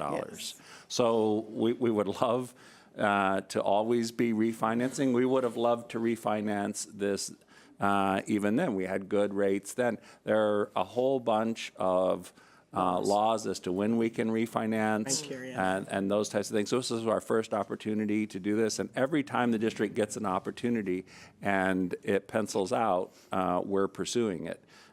There probably, actually, Jason, you could answer, there aren't many more opportunities left for us. That one 2 years ago was the big one with this one remaining, right? There was a new money that it was issued in 2012, and usually bonds have a 10-year call protection, so in 2022, we'll be looking at that. Oh, okay. Okay, but I still didn't get my question. Maybe I didn't answer it correctly. I asked it correctly. So, and perhaps it's on the chart, she just put something over, but what I'm thinking is the Estancia project, the theater project, which we're kind of at a certain amount, we are at a certain amount of money, but it could easily go over. So I just wondered how much is left that we could take out and not go over our promise to the community. Have you run that number, Jason? It's very hypothetical at this point because we have to determine what interest rates would be at that pricing. Also, future assessed value growth. If we look at, let's just say, if you issued today. For example, for comparison, if you look at those green bars, Series 2017, that generated $28 million in projects. And you look at the white space under that red line, it's very, very tiny. And so we're looking at a fraction of that $28 million, most likely $4 or $5 million at this time. I was just, yeah. So it makes no sense to try to take that money out. It's like, okay, an analogy is I'm refinancing my house. I do it for a little more. I get a little money. I can redo my kitchen. That's where I'm going here. I think that your analysis is right on. We're really getting to the place to where our limit of what we can borrow, the cost of borrowing that, starts to become so small that it's not really worth it. But we use the term borrow. I'm sorry, Ms. Bartow. No, go ahead. It's okay. We use the term borrow. Isn't it our money? No, we would have to issue the bonds to the marketplace. Oh, to get the money. That's right. The approval has been to an amount. Got it. That's right. So we have approval, we could issue more, but there are costs in doing all of that. Associated with that. That's right. And so the incremental costs of, Mr. Chung's firm's time and legal counsel's time and going through the ratings and those types of things. If you, like last time when we did this in 2017, if you looked at those costs compared to the amount of savings, boy, you said, wow. That cost of the professionals doing that compared to the amount of money we saved is just minuscule. With the limited amount we could borrow, you would say, wow, that cost a lot of money not to borrow a whole lot of money. Okay. Perfect. Mrs. Bartow. For my history, because I'm not sure, why is our term until 2026? Which bond is this based on initially? I believe the 2010 bonds refinanced the 2005 refunding bonds, which probably were issued with a 20-year term in 2005, Okay. I believe. Thank you. Mrs. Floor. So, going back to Mrs. Snell, the bottom line is we're sitting with $88 million that we will never probably be able to access. Well, in 2022. But 2022. Yeah. 2022 would be the but earliest. It'll be, again, minuscule in terms of relative. We're not going to be able to access 88 million. So the question is, and I guess that's for another time, because we have some projects, there are some initiatives that this board has talked about, that community members have talked about, not to mention the theater, but we have adoptions coming up. We can't use this money, but we also have infrastructure needs. We have 2 air conditioning projects for 2 of our major high schools that, right now we got to find money for, which are going to be expensive, and that'll finish that. We'd love to be able to get everything wired. We've got our laptops and Chromebooks and those initiatives, and that's always. So the question is, and I guess that's something that all of you need to talk about, is when is the appropriate time, since we are dealing with AAA bonding capability, is whether we have a conversation about another bond. I mean, because Measure A and Measure F is, A is pretty well finished, and now we're dealing with Measure F. I just think that it would behoove us to have that conversation, to at least start the conversation. I don't know where it's going, but we're not going to be able to access it at 88, so may as well just say, give it up and move on. We understand that. We're looking at those at the future, both with regard to what the district's facilities needs are and how you might choose to do that. The answer to your question is it will take a conversation with the district's voters. Yes. It's not something that we will be able to, as you say, to issue a significant chunk of that without having a conversation with the voters. So we've been doing everything we can in the last 2 years. I've been here both with the refinancing and with this refinancing and with our work with the Citizens Oversight Committee to show the excellent work this district does in managing its finances well, so that when you go to the voters to have that conversation, they can have confidence that should they approve an additional investment in our facilities for the district, that it would be money well spent for our community. So I guess from my point of view, Dr. Navarro, would be that that there be some sort, we used to have an investment advisory committee. Years ago, there was an investment advisory. I think you chaired it, didn't you, Jeff? That was for the county, though. No, we had it for our, It was for the county, Mrs. Fleur. But I just think that it might behoove us to put together just an advisory group to start just exploring the possibilities. That's all. Well, I think the very first step in that is for Mr. Holcomb to complete the facilities master plan. Exactly. Yes. Good. Before you have that conversation. Good. So we have work to do, and, Okay. working with Mr. Holcomb, that's going to take a while to have somebody walk through and then establish your standards for what you want this district to be. Okay? Okay, perfect. Mrs. Black. Yeah, I will piggyback on there. We have a lot of projects, and, and as we are saving and actually masterfully, because really without our amazing staff and community working with us, I mean, this is how we've done this. I mean, it's not just because of the board. We've actually gone out to our professionals and our community and each other and had hard conversations about it. And it is burning a hole in our pockets, I have to tell you, because we do have great need, and particularly with technology. I mean, I know Tustin passed a bond just for technology, nothing else. And we know that's an eating machine. Yes. So we weren't thinking about even that as a possibility because it's ongoing. So we needed to find, a revenue source or, find a way to do that so that our students have the access to state-of-the-art, because, that's what the world is going to expect from them.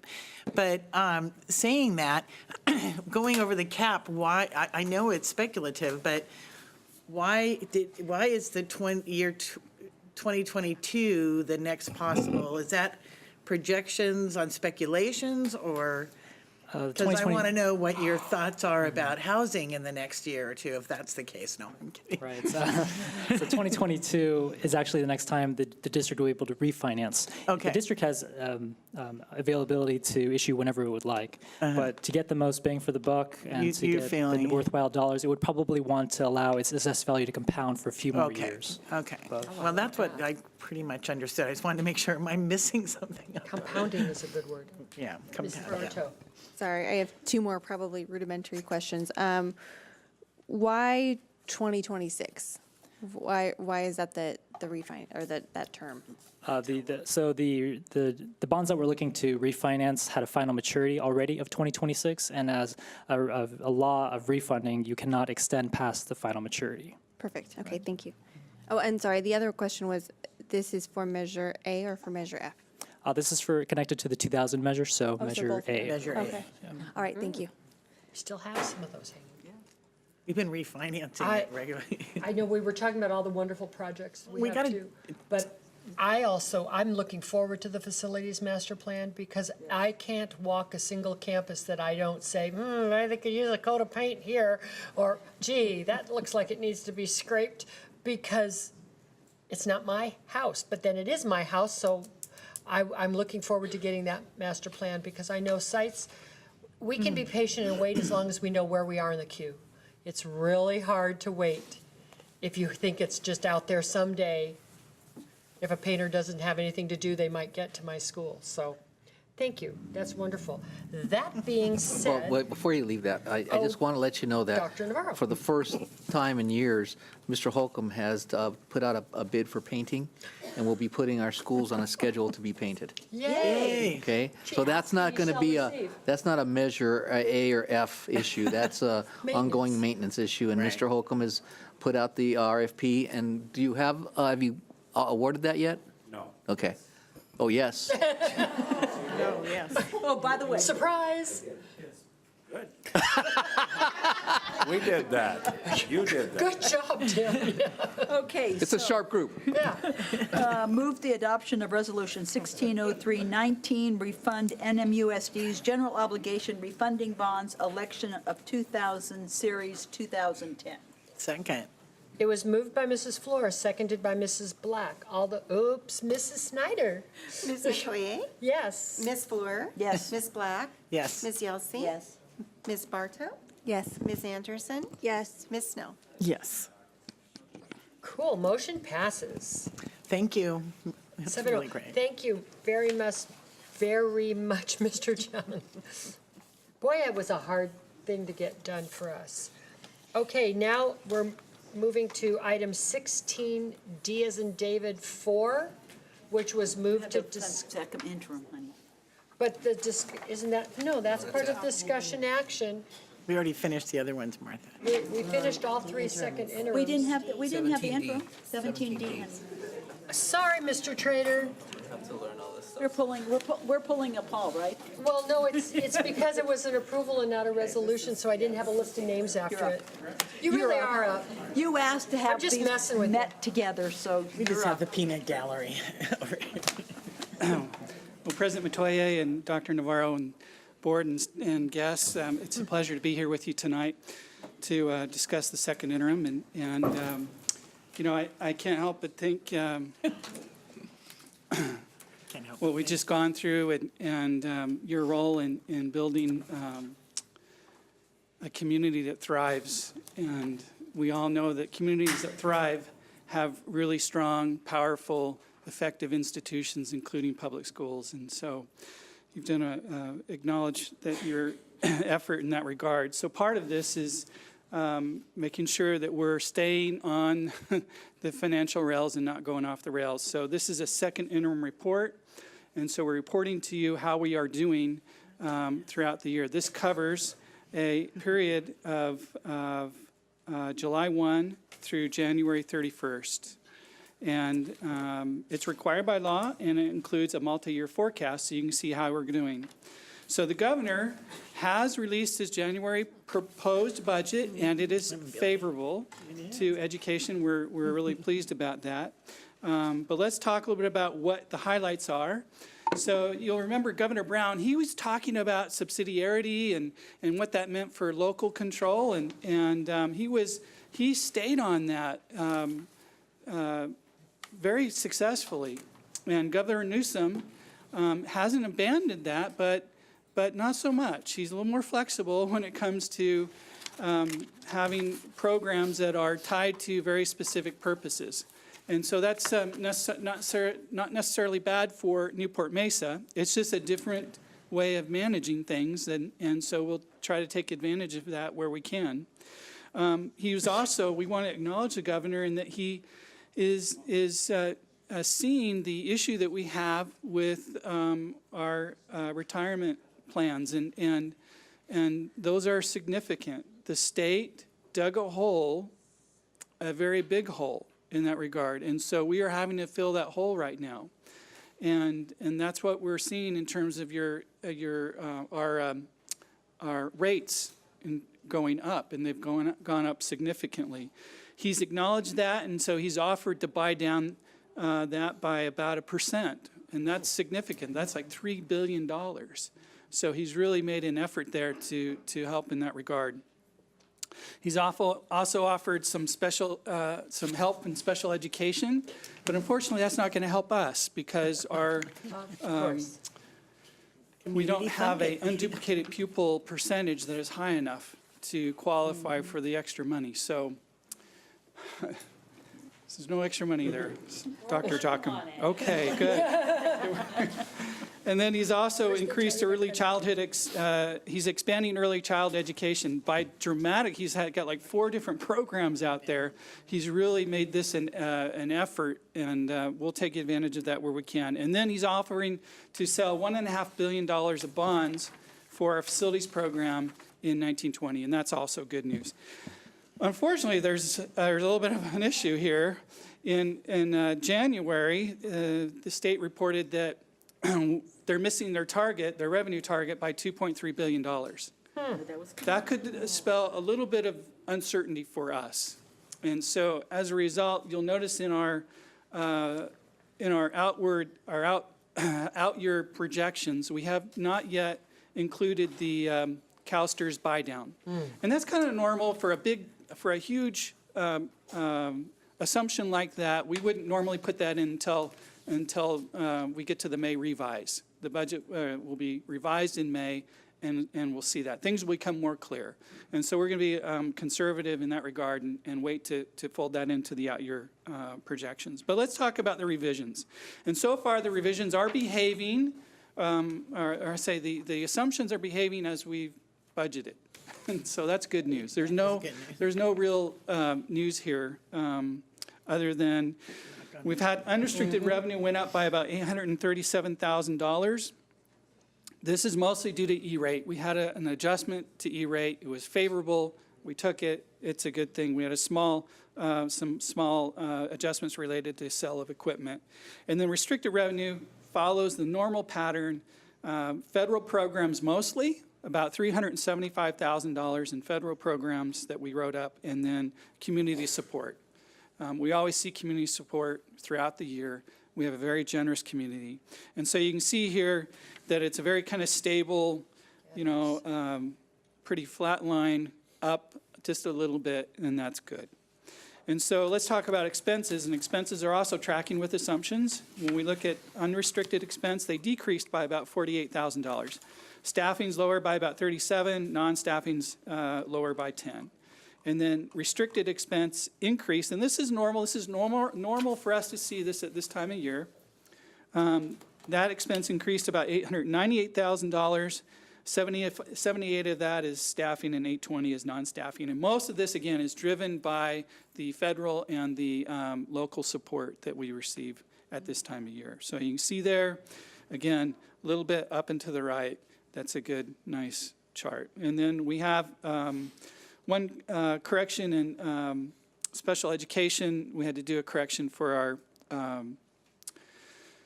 what do we call those things, Dr. Jocham, where we have non-public, excuse me, is that right? Non-public services.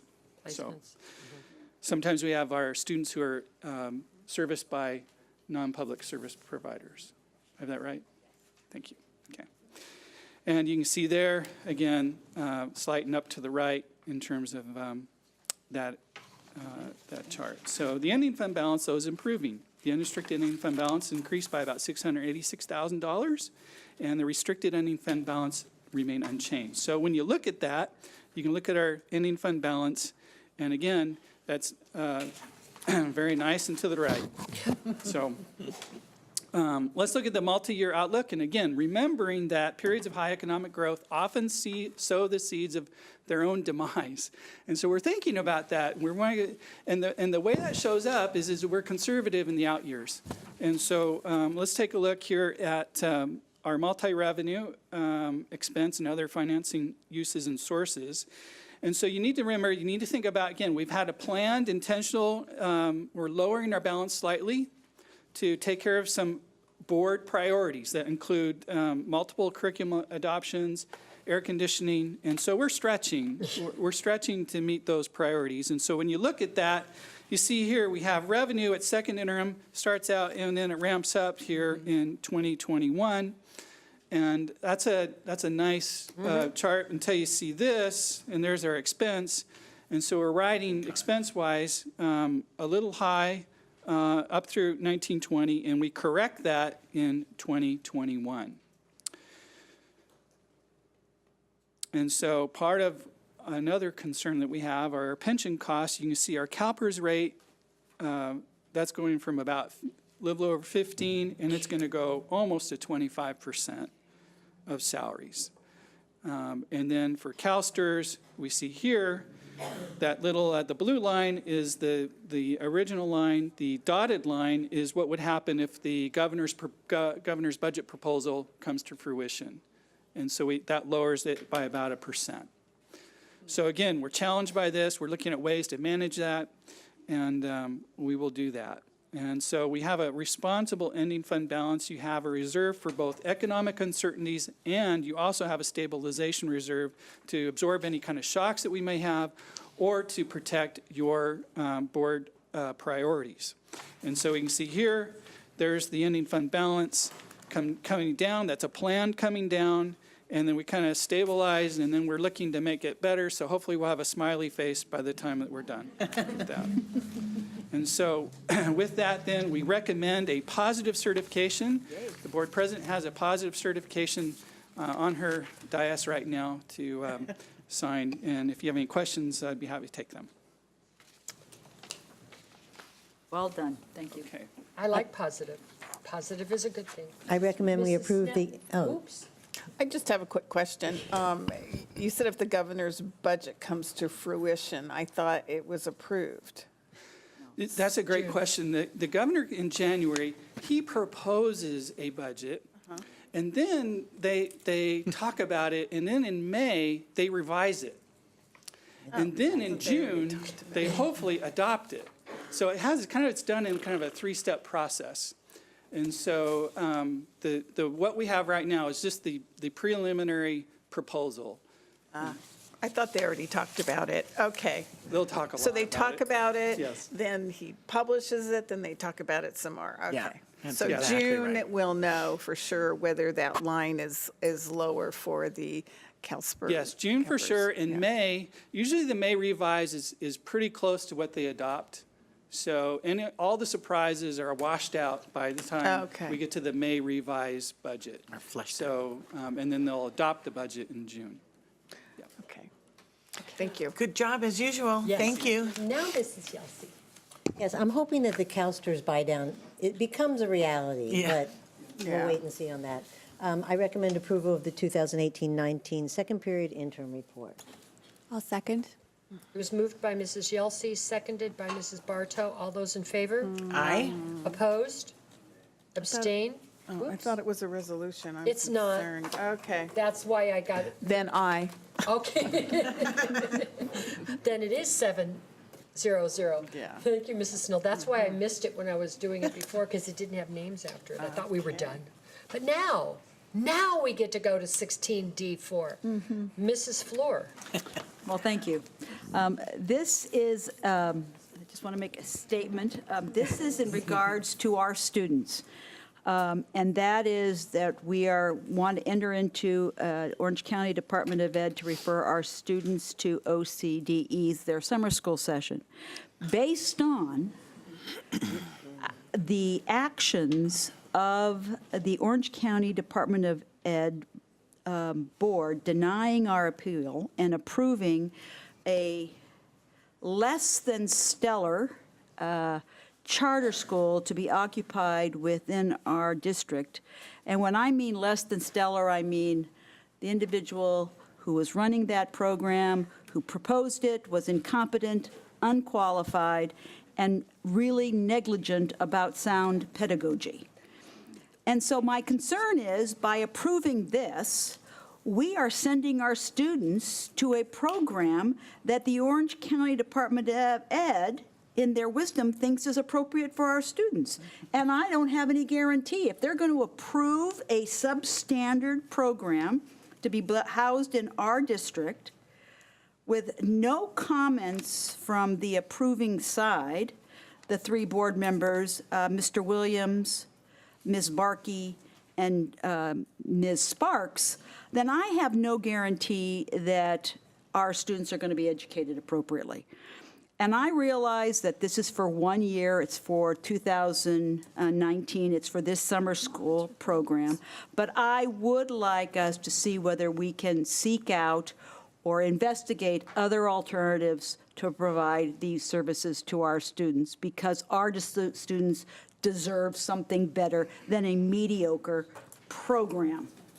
And so I think we should be doing our due diligence to assess that program. I will vote for this time because we have no choice and time is short. But I would like to serve them notice that enough is enough. So that's my comments. Ms. Anderson. Thank you. I'm glad that you said that you would vote for it this time. My concern is that it's only for June 3rd to August 3rd of this year, so it's too late to replace it. And so Exactly. I feel like these are already students that are at high risk, so to change abruptly. Also, the staff of the Orange County Department of Ed, I appreciate a lot of their comments, and so this is a staff recommendation from the Orange County Department of Ed. So I would like to keep it, yes. Mrs. Black. Yeah, so you both answered my questions, but not questions per se, but what is our time frame? I mean, I know, do we know what the time frame is? So I would have to ask our staff to go back and review the impact of this, okay? And whether we have enough time. We already are scheduling our part of summer school. Yes. So we offer courses on our high school campus, mostly in math for our students who struggle during the year and have an opportunity to make it up. And so this is, I believe, the online program. Is that right? Oh. Is it through Access? It's not an online program. Oops. Oh, okay. So it's not the online. Oh, can he answer? Yeah. Phil, why don't you come up and Dr. DeAgostino. Good evening, President Matoye, Vice President Fleur, members of the board, and Dr. Navarro. This item is for the summer school portion of the Access program. This only allows students to accumulate no more than 15 units of coursework that they have previously failed. It is a free program. It is a program that we have used on an annual basis just for this period of time and only for summer school for students. And we have quite a few students who take advantage of it. Last year, we had around 300 students times, 15 is 3,000. It's like 4,500 credits that we were able to recapture. Certainly, I think we always prefer to have our teachers and our staff working with students in every case possible. But remediating failure and credit recovery is very, very challenging during the school year. So we see this as an opportunity, and that's why we contract with them. But we can certainly look into other options. We would not be able to, I think, find an alternative to recapture so many credits for students this year. Would be my. That's why I'll vote for it, because we pay for this. We send the county money to pay for our students. Well, no, these students, actually, Mrs. Fleur, these students are, because they are not active students in the Newport-Mesa Unified School District during the summertime. Okay. The ADA is picked up by Access So they pick up for these money. kids. They actually make make money. money. Yes, ma'am. Yeah, they make money. They make money. They make money on our students. Mm-hmm. So. One piece that I agreed with is that the staff of the Orange County Department Absolutely. of Education was strong and powerful and agreed with us that their recent charter decision was woefully lacking. But I have faith in the staff. Mrs. Yelsey. No, I was just going to agree. I appreciate Mrs. Fleur's concerns about this because I think we all do after listening to the board, not the staff, make their decisions last week and how they make them. And it would be nice to look at other options for the future, to put them on. Mrs. Black? Yeah, and I'm going to say the same thing because I've had, incredible confidence and have seen over the years how the staff, but after what we witnessed, after their own staff, made a recommendation to deny, and plus 3 other times for the same county school now, another district denied 3 times, So for me, I have no confidence. And so as a board member with our students, highest and best learning, and this isn't a political statement. This is from the heart of this board that we can, in good conscience, really have confidence that our students are going to be well cared for. And these are our most vulnerable students, So I really want us to look in some alternatives. And we talked about it this afternoon, that we may need, to put another task force together, but, I'll sign up. Thanks for listening. We'll start that work. Do I have a motion on item 16D4? I'll move it with disgust. Let's put it that way. I think so. And I'll second it with disgust. No. All those in favor with disgust? All those in favor? Aye. Opposed? Thank you for Abstained? letting me, thank you for letting me vent. Thank you. Thank you. That was Mrs. Fleur and Mrs. Black with a 7-0 vote. Community input on non-agenda items. Oh, Mrs. I have Black. to. I keep putting my paper away because I don't I know if you're know. going to read or if I'm going to read. This is an opportunity for the public to address non-agenda topics within the subject matter jurisdiction of the board per Board Policy 9323. Each individual speaker will have 3 minutes. Speakers may not cede unused minutes to other speakers, and there is a maximum of 20 minutes of comments per topic. Have we ever done that? I don't know why we have that in there. With board consent, the president may increase or decrease the time allowed for public comments, depending on the topic and the number of persons wishing to speak. In compliance with board policy and Ralph M. Brown Act, the board is not permitted to take action on non-agenda items. When addressing the board, it is helpful if you state your name and address for the video record. Thank you. Our first speaker, Evelyn Ramos. Evelyn? Not here. Viridiana Ramos? Oh. Thank you, Mrs. I saw Crane. him go outside.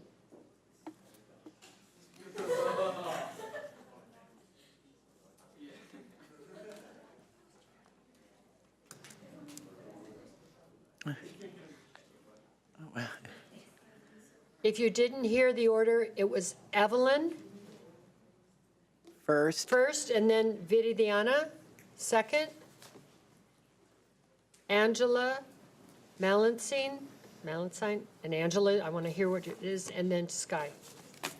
Hi. Thank you. Hi. I'm Evelyn Ramos. Sorry, I'm nervous. I am a student currently at Vanguard University. I'm a sophomore. I went to Newport Harbor High School. I graduated 2017, and I'm here to talk about, the disciplinary actions that should be taken on the students that participated in that party, because as a student, I think that these students were just, given off with a slap in the hand.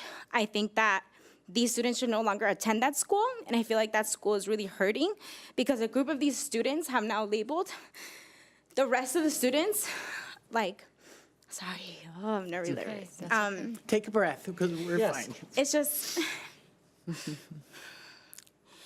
the people at that party really ruined it for current students and former students and any student there. They really did. And I was deeply impacted, and I graduated 2 years ago. And I'm still hurting by that because I feel like I'm still there where these kids are still allowed to attend school. still allowed to sit in classrooms where they are potentially putting everybody else's lives at risk. And it really hurts because I went to that school and I have good memories of it. It's not a bad school, but by not reprimanding these kids, the administration is showing to me that the safety of the other kids does not matter as much as the students that attended that party. And for me, it hurts because when I went there, I suffered my own personal issues with hate crimes. When I went to school one day, there was graffiti all over where I didn't feel welcome. And the student that did it, I didn't even hear if that person got suspended, expelled, or anything. And I feel like that's what's happening again. And because it's happening again, and now I can come here and say that that's not acceptable. These students should not be allowed to go back to school. They should not be allowed to just walk around the same halls and put everybody else that didn't attend that school, that don't share those same values, in the same category.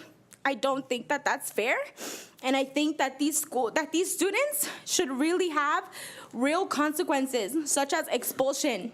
And if they're seniors, I feel like it's your duty, the school's duty, to contact their potential colleges and let them know what kind of students they're accepting. I feel like that's our job, because we shouldn't let these students think that what they did was funny or it was a joke, because it wasn't. That's it. Thank you. Thank you. Viridiana?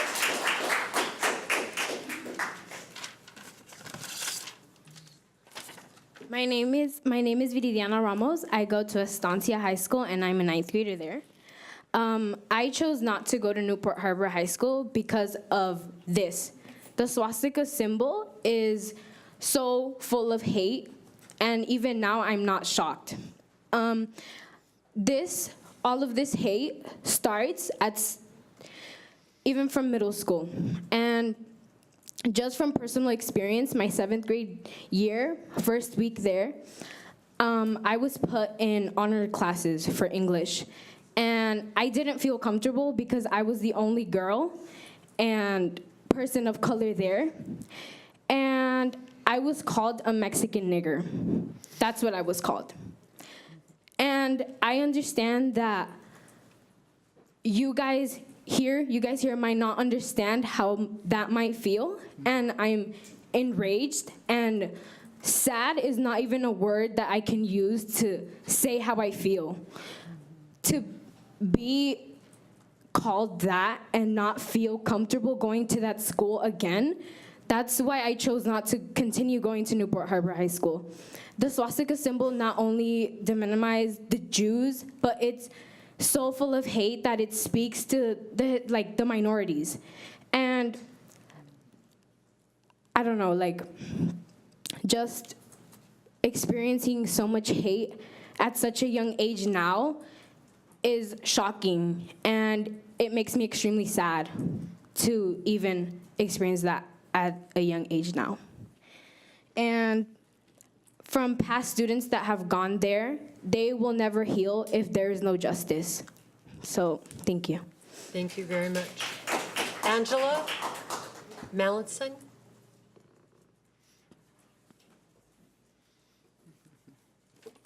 Hi, my name is Angela Mallinson, and I'm a community member in Orange County. Very concerned one. I think if you can put it up, it'll work. Yeah, I'm too tall for this shit. Okay. We tell people how. I'm here because I am not a student at Newport Harbor, but that has been me. The student segregated in high school and middle school, forced into very specific spaces that were considered unworthy of investment by teachers, by administrators, surrounded by counselors who submitted my work late, who jeopardized my opportunity to go to college, almost jeopardized my opportunity to go to college. And I'm here because we can talk about policy change, and we can talk about ways to make schools in the district a better place, but this is far bigger than policy. This is a culture. This is a deeply seated culture in not just this county, but in this country, of hatred towards brown and black people, towards Jewish people, towards queer and trans people. Trans people, I think of the people of color, the students of color who cannot even come out as queer or trans because they're too busy focusing on the hate crimes, the racial hate crimes, that they cannot even process anything else, that they decide this is too much. I cannot focus on all these issues at once.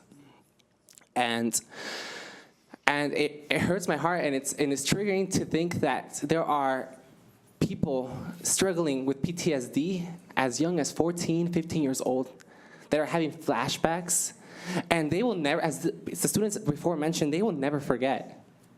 They will turn 20, they will turn 30, we will be far older, and we may have kids, we may have grandkids, and we will never forget the experiences that we went through. And we will never forget the inaction, the apathy, the sweeping under the rug of a lot of adults who do behind the closed door decision-making for students.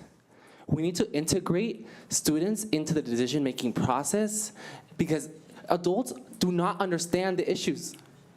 You can see it on a paper, you can hear the narratives, but you will never understand what it is like, especially as I see in front of me a mostly white council.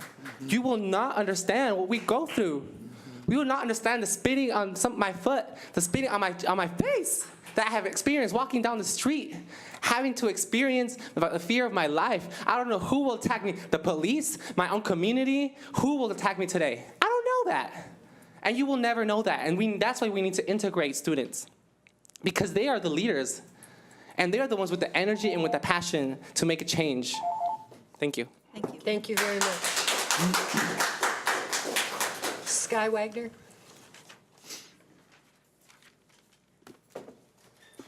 Hi, thank you for hearing me speak today. My name is Sky Wagner. So today I'm here to talk about what has happened with the events on last Saturday, or Saturday night. On Sunday morning, I woke up in Huntington Beach. That's where I live. I went to Huntington Beach High School. I now go to Cal State Long Beach. And I saw the pictures, and I was shocked and upset. And I saw them, and I saw not a way to exacerbate a problem, but to find a solution in education, because I think that that is a huge part of what we should be as a school board and as a community, is focusing on education and ways to solve the problem. So I made a post on Facebook in the morning, and I had a work emergency that took me away from Facebook for about 8 hours. I started receiving phone calls asking me if I was okay, and to check my Facebook. And when I got back, I had over 4,000 comments. I had people threatening my family. I had people posting my address, posting pictures of my family. I'm sharing this, and I know it might be hard for people to hear, but this is the Hitler anthem voicemail that I heard on my phone, on my personal cell phone. I've had people show up to my house. I've lost being able to go to my home if I want to speak out on these issues now. And all I wanted to come here today, when I asked people, all my Facebook posts said was I wanted people to come and talk about education, because in 8th grade, I went to the Chapman Creative Writing and Arts Contest, and I got this book 8 years ago, and I have survivors of the Holocaust that signed this book. And they're here, and they're real to tell their stories. And these people are here, and they're harassing me, and they're real. And they are our adults, and they are our students. If you know the name Blaze, he was murdered, he was stabbed to death 20 times by his friend, and they had just graduated from Corona Del Mar High School last year. And his body was left to rot in a park because he was Jewish and gay, and he was open about it. And that boy was a member of the Adam Waffen neo-Nazi group that has already had 5 murders attributed to them. And the scariest part about that group is that the age range of the murderers was between 15 and 20 years old. And that's what I'm here today to say. This is not This is not just a blip. This is not something we can pass over. This is a foundation in our community that we need to talk about and educate our students. Thank you. Thank you. Thank you very much. Please know that we have an open invitation to all of you to participate March 27th at 6:30. I hope you all go. We want all the voices to be heard. What happens if something happens between now and then? You don't have an answer for that. Dr. Navarro. We, No, you can. Okay. We're hoping that nothing happens. yeah, we don't want anything. Right. now. Well, first of all, yeah, I'm not going to speak about any of the security or anything that we've taken place. We want to keep that, a private issue so that it doesn't get there's no undermining of it at all. But I think, I don't think, for example, we know that Blaze's mother was at our meeting on Thursday and spoke. She was at both meetings and spoke about it. And and so was Blaze's father. So we understand, right from the source, what transpired. We learned directly from his mother what happened, and she pointed us in a good direction. And part of that is, we can come up here and provide comments, and we welcome comments. I know the board always allows everybody to share their voice, but the hard work it starts at that meeting when we acknowledge it. We will continue to be vigilant about what's going on our campuses. I know that people always want to know what disposition we give to students who are disciplined, and I need everyone to understand that that's a confidential matter. It's a private matter between us and those families, and we are not at liberty to share anything that's discussed with discipline, and we will not discuss that with discipline. So we will move forward, and hopefully everybody will join us on the 27th. Thank you. Thank you. Let's move on. Okay, board member reports. Oh, that's us. And let's start with Mrs. Flor. I'm sorry, public comments is done. During the right times. Mrs. Flor. 2 minutes late, sorry. No report. Mrs. Black. No report. Mrs. Yelsey. No report. All I want to say is we had 2 forums last week that we've talked about quite a bit here tonight. And for those who were present, know that we talked about many of these issues. And we understand what's been going on out there. We all think it's abhorrent behavior. And we are working on it. So to think that nothing's happened or we're not taking this seriously, we are taking this extremely seriously. We all have felt this in some way. I, too, am a member of the Jewish community, and it impacted me terrifically. So I understand this, and I appreciate when people say that the swastika is not just a hate symbol against Jews, it's a universal hate symbol. And we get all those things, and we're going to be working on it, but we can't do it overnight. And so that's why I think it's important for people to come join us as well as we begin this process. And we have a great opportunity right now, and I think we need to take it very seriously and make sure that we continue to do the right thing and to stay on top of this, because this is just a one-time deal that we have this opportunity to take some action and change the culture. And change it. Mrs. Bartow. I have just a short report. So I, too, attended the forums and a meeting with Mrs. Schluss. And I think we all understand that racism and anti-Semitism and all this is nothing new in our country. We have an opportunity to work together as a community, and I think that saying that we maybe haven't experienced these things is unfair, because in my life personally, I've experienced things like that too. And I think if we work together, we can change the culture. So please come on the 27th. I just wanted to say thank you for coming and sharing your stories. I think I know that was very hard, and I think to relive a lot of that trauma was incredibly painful. So I thank you for having the bravery and the courage to talk. I just wanted to read something that to me really applied to this. Individually, when we deny our story, it defines us. When we own our story, we have the power to write our own brave ending. Collectively, which is us on the school board and as a community, when we deny our history, it defines us. When we own our history, we have the power to change the present and the future. We must collectively and courageously turn towards our history of slavery, of segregation, and systemic racism, and own the pain, the trauma, and the violence it created and continues to create. This is the first step in writing a braver, more loving, more inclusive, and more just story for our children. Brene Brown. Thank you. Mrs. Snell.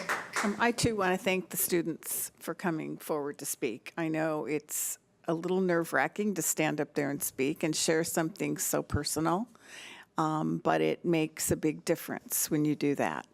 So thank you for coming and doing that. On another note, we're all familiar with SOE, and they are having their annual fiesta, their main fundraiser. It's coming up in May, and so hopefully you all can attend and support that great organization. Thank you. Mrs. Black, I know you had a Yeah, I just wanted to touch base with all of you because of all the happenings. I attended the City of Newport Beach's neighborhood traffic meeting that they had. And it was, really a wonderful get-together. It was standing room only in the little theater off of Cliff Drive. And, of course, we had a lot of discussion about what the schools were doing and whatnot.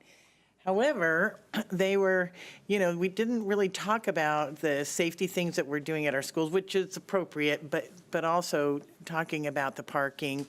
And I got some insight on our students riding their motorized bicycles and walking down the center of the street. So that's a neighborhood, kind of complaint that we hear from all of our little neighborhoods. However, all the neighbors said they were, wanting to be supportive. And then they went to the Corona Del Mar forum because they, were unaware of, a lot of the neighbors were unaware of the forum at Harbor. And I arrived a few minutes early, like less than 5 minutes early, and the lobby at Corona Del Mar for the forum was full, and people were very, very disappointed because they wanted to get in. But our amazing security, who were very polite but firm, and also the school's staff were there. So they pulled out folding chairs for everyone, in the lobby, and it was great. But the parents there that were, pleading with our security to open the door, saying, "But we're here to support the school," and it just goes to show you our community really wants to be a part of it. And, I think we should have built bigger theaters. I mean, the whole time I was there at Harbor and at Corona Del Mar, I kept saying, if we doubled this, we would have filled double the size. So it's a really great feeling, to go out and about. I mean, we do have some naysayers and people want to blame, and that's okay because that's in their heart at this time. But the truth is, it's not going to happen because the school board or the superintendent, sends a policy. It has to come organically, and that's what I've learned as a board member, that none of this is going to change because we said so. And a lot of the students that were here, congratulations for being here, but now the responsibility is on you as well. You need to help, educate your neighborhoods and your community just like we do. Because you're very articulate, and you came up here. It was, you're definitely strong. I know it's scary, but it's gonna rest on all of our shoulders, So nobody's gonna take it away for you. It has to come from all of us, and that's what I've learned in my 65 years. Mrs. Floor, did you have any? I forgot two things. I'm sorry. One is just to remind everybody that our students are offered free attendance to the Simon Wiesenthal thanks to them, Museum to of the Tolerance? Museum of Tolerance. So any of our students it's free of charge for them. And then the second one is something that I just read in the paper, and I just wanted to know whether we've had any representatives, and that's the new approval of 1,750 homes that are going up by the City Council of Costa Mesa, north of the 405 by SoCo, or 1,350 that they're going to start the CEQA process. And I just want to make sure that we're aware of it and that it gets on our radar, because that is north of the 405, which will definitely impact Killebrook, Paularino, potentially Tewinkle, California, and it's 1,350 apartments and homes which has been traditionally in the industrial area. So it concerns me only because transportation going across a freeway off Harbor Boulevard, and I don't know how long it's going to take, and I know that they're doing a CEQA, but I just want staff to be on board and have some conversations with the city of Costa Mesa, because they have approved it. So. Thank you. Committee reports? Do we have crop? Our meeting is this coming Thursday. We're very excited. I know that the superintendent's meeting is scheduled for the 29th. The 29th. So we're still working on the funding. We did find out that we're an anomaly in terms of our funding. That really is, like I said before, based on relationships. But we're starting to put together some proposals. And again, they might be one that could offer our kids summer school opportunities. So. And the youth sports committee met last week, and the big thing that used to be, why are your fields all dry and terrible, or now how come they're all soggy? Flooded, yeah.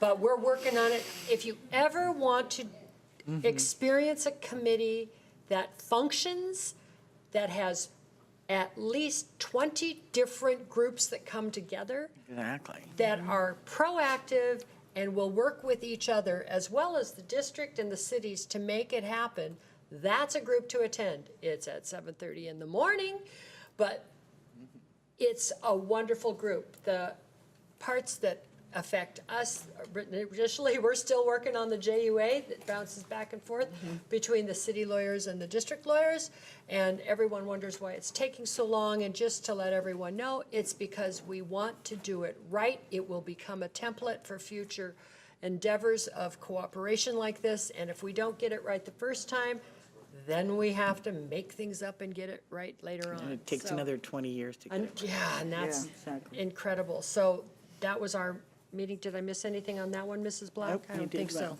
Okay, informal reports. Dr. Navarro. Okay, well, I think I've said plenty tonight, but I do want to recognize the work that we'll be launching with Human Relations to organize this task force. As I said to the board, they just helped one other community organize a task force, and they were very successful. And again, what we like about this is that it's organic, it's all come, be part of the conversation, and, be willing to spend time to figure this out. We'll be taking all perspectives in, taking all ideas in, but eventually, the group is going to we're going to have to come up with what the will of the group is going to be before they come to recommendations on what we're going to do as a district. But as we've done things like this across the district, and I think the best example, again, is what we do for our instructional materials under John, I think we'll be very pleased with the involvement, the high level of commitment, and the product that will come out of listening to all the voices and having everybody's handprints on this process. Thank you. No report. No report. Just quickly, because you brought it up a few times, we have been with really all the divisions, lots of support from Human Resources, and Megan and Leona and Sarah's department have been planning for our summer programs. And so I don't want you to be surprised when you start seeing those positions flown as of tomorrow. Great. We will be up and running, providing great programs and opportunities for our kids in the summer. Good to hear. Thank you. All righty, seeing no further reports or information, do I have a motion for adjournment? Move to adjourn. Move to adjourn. All those in favor? Aye. 8:23. Thank you very much.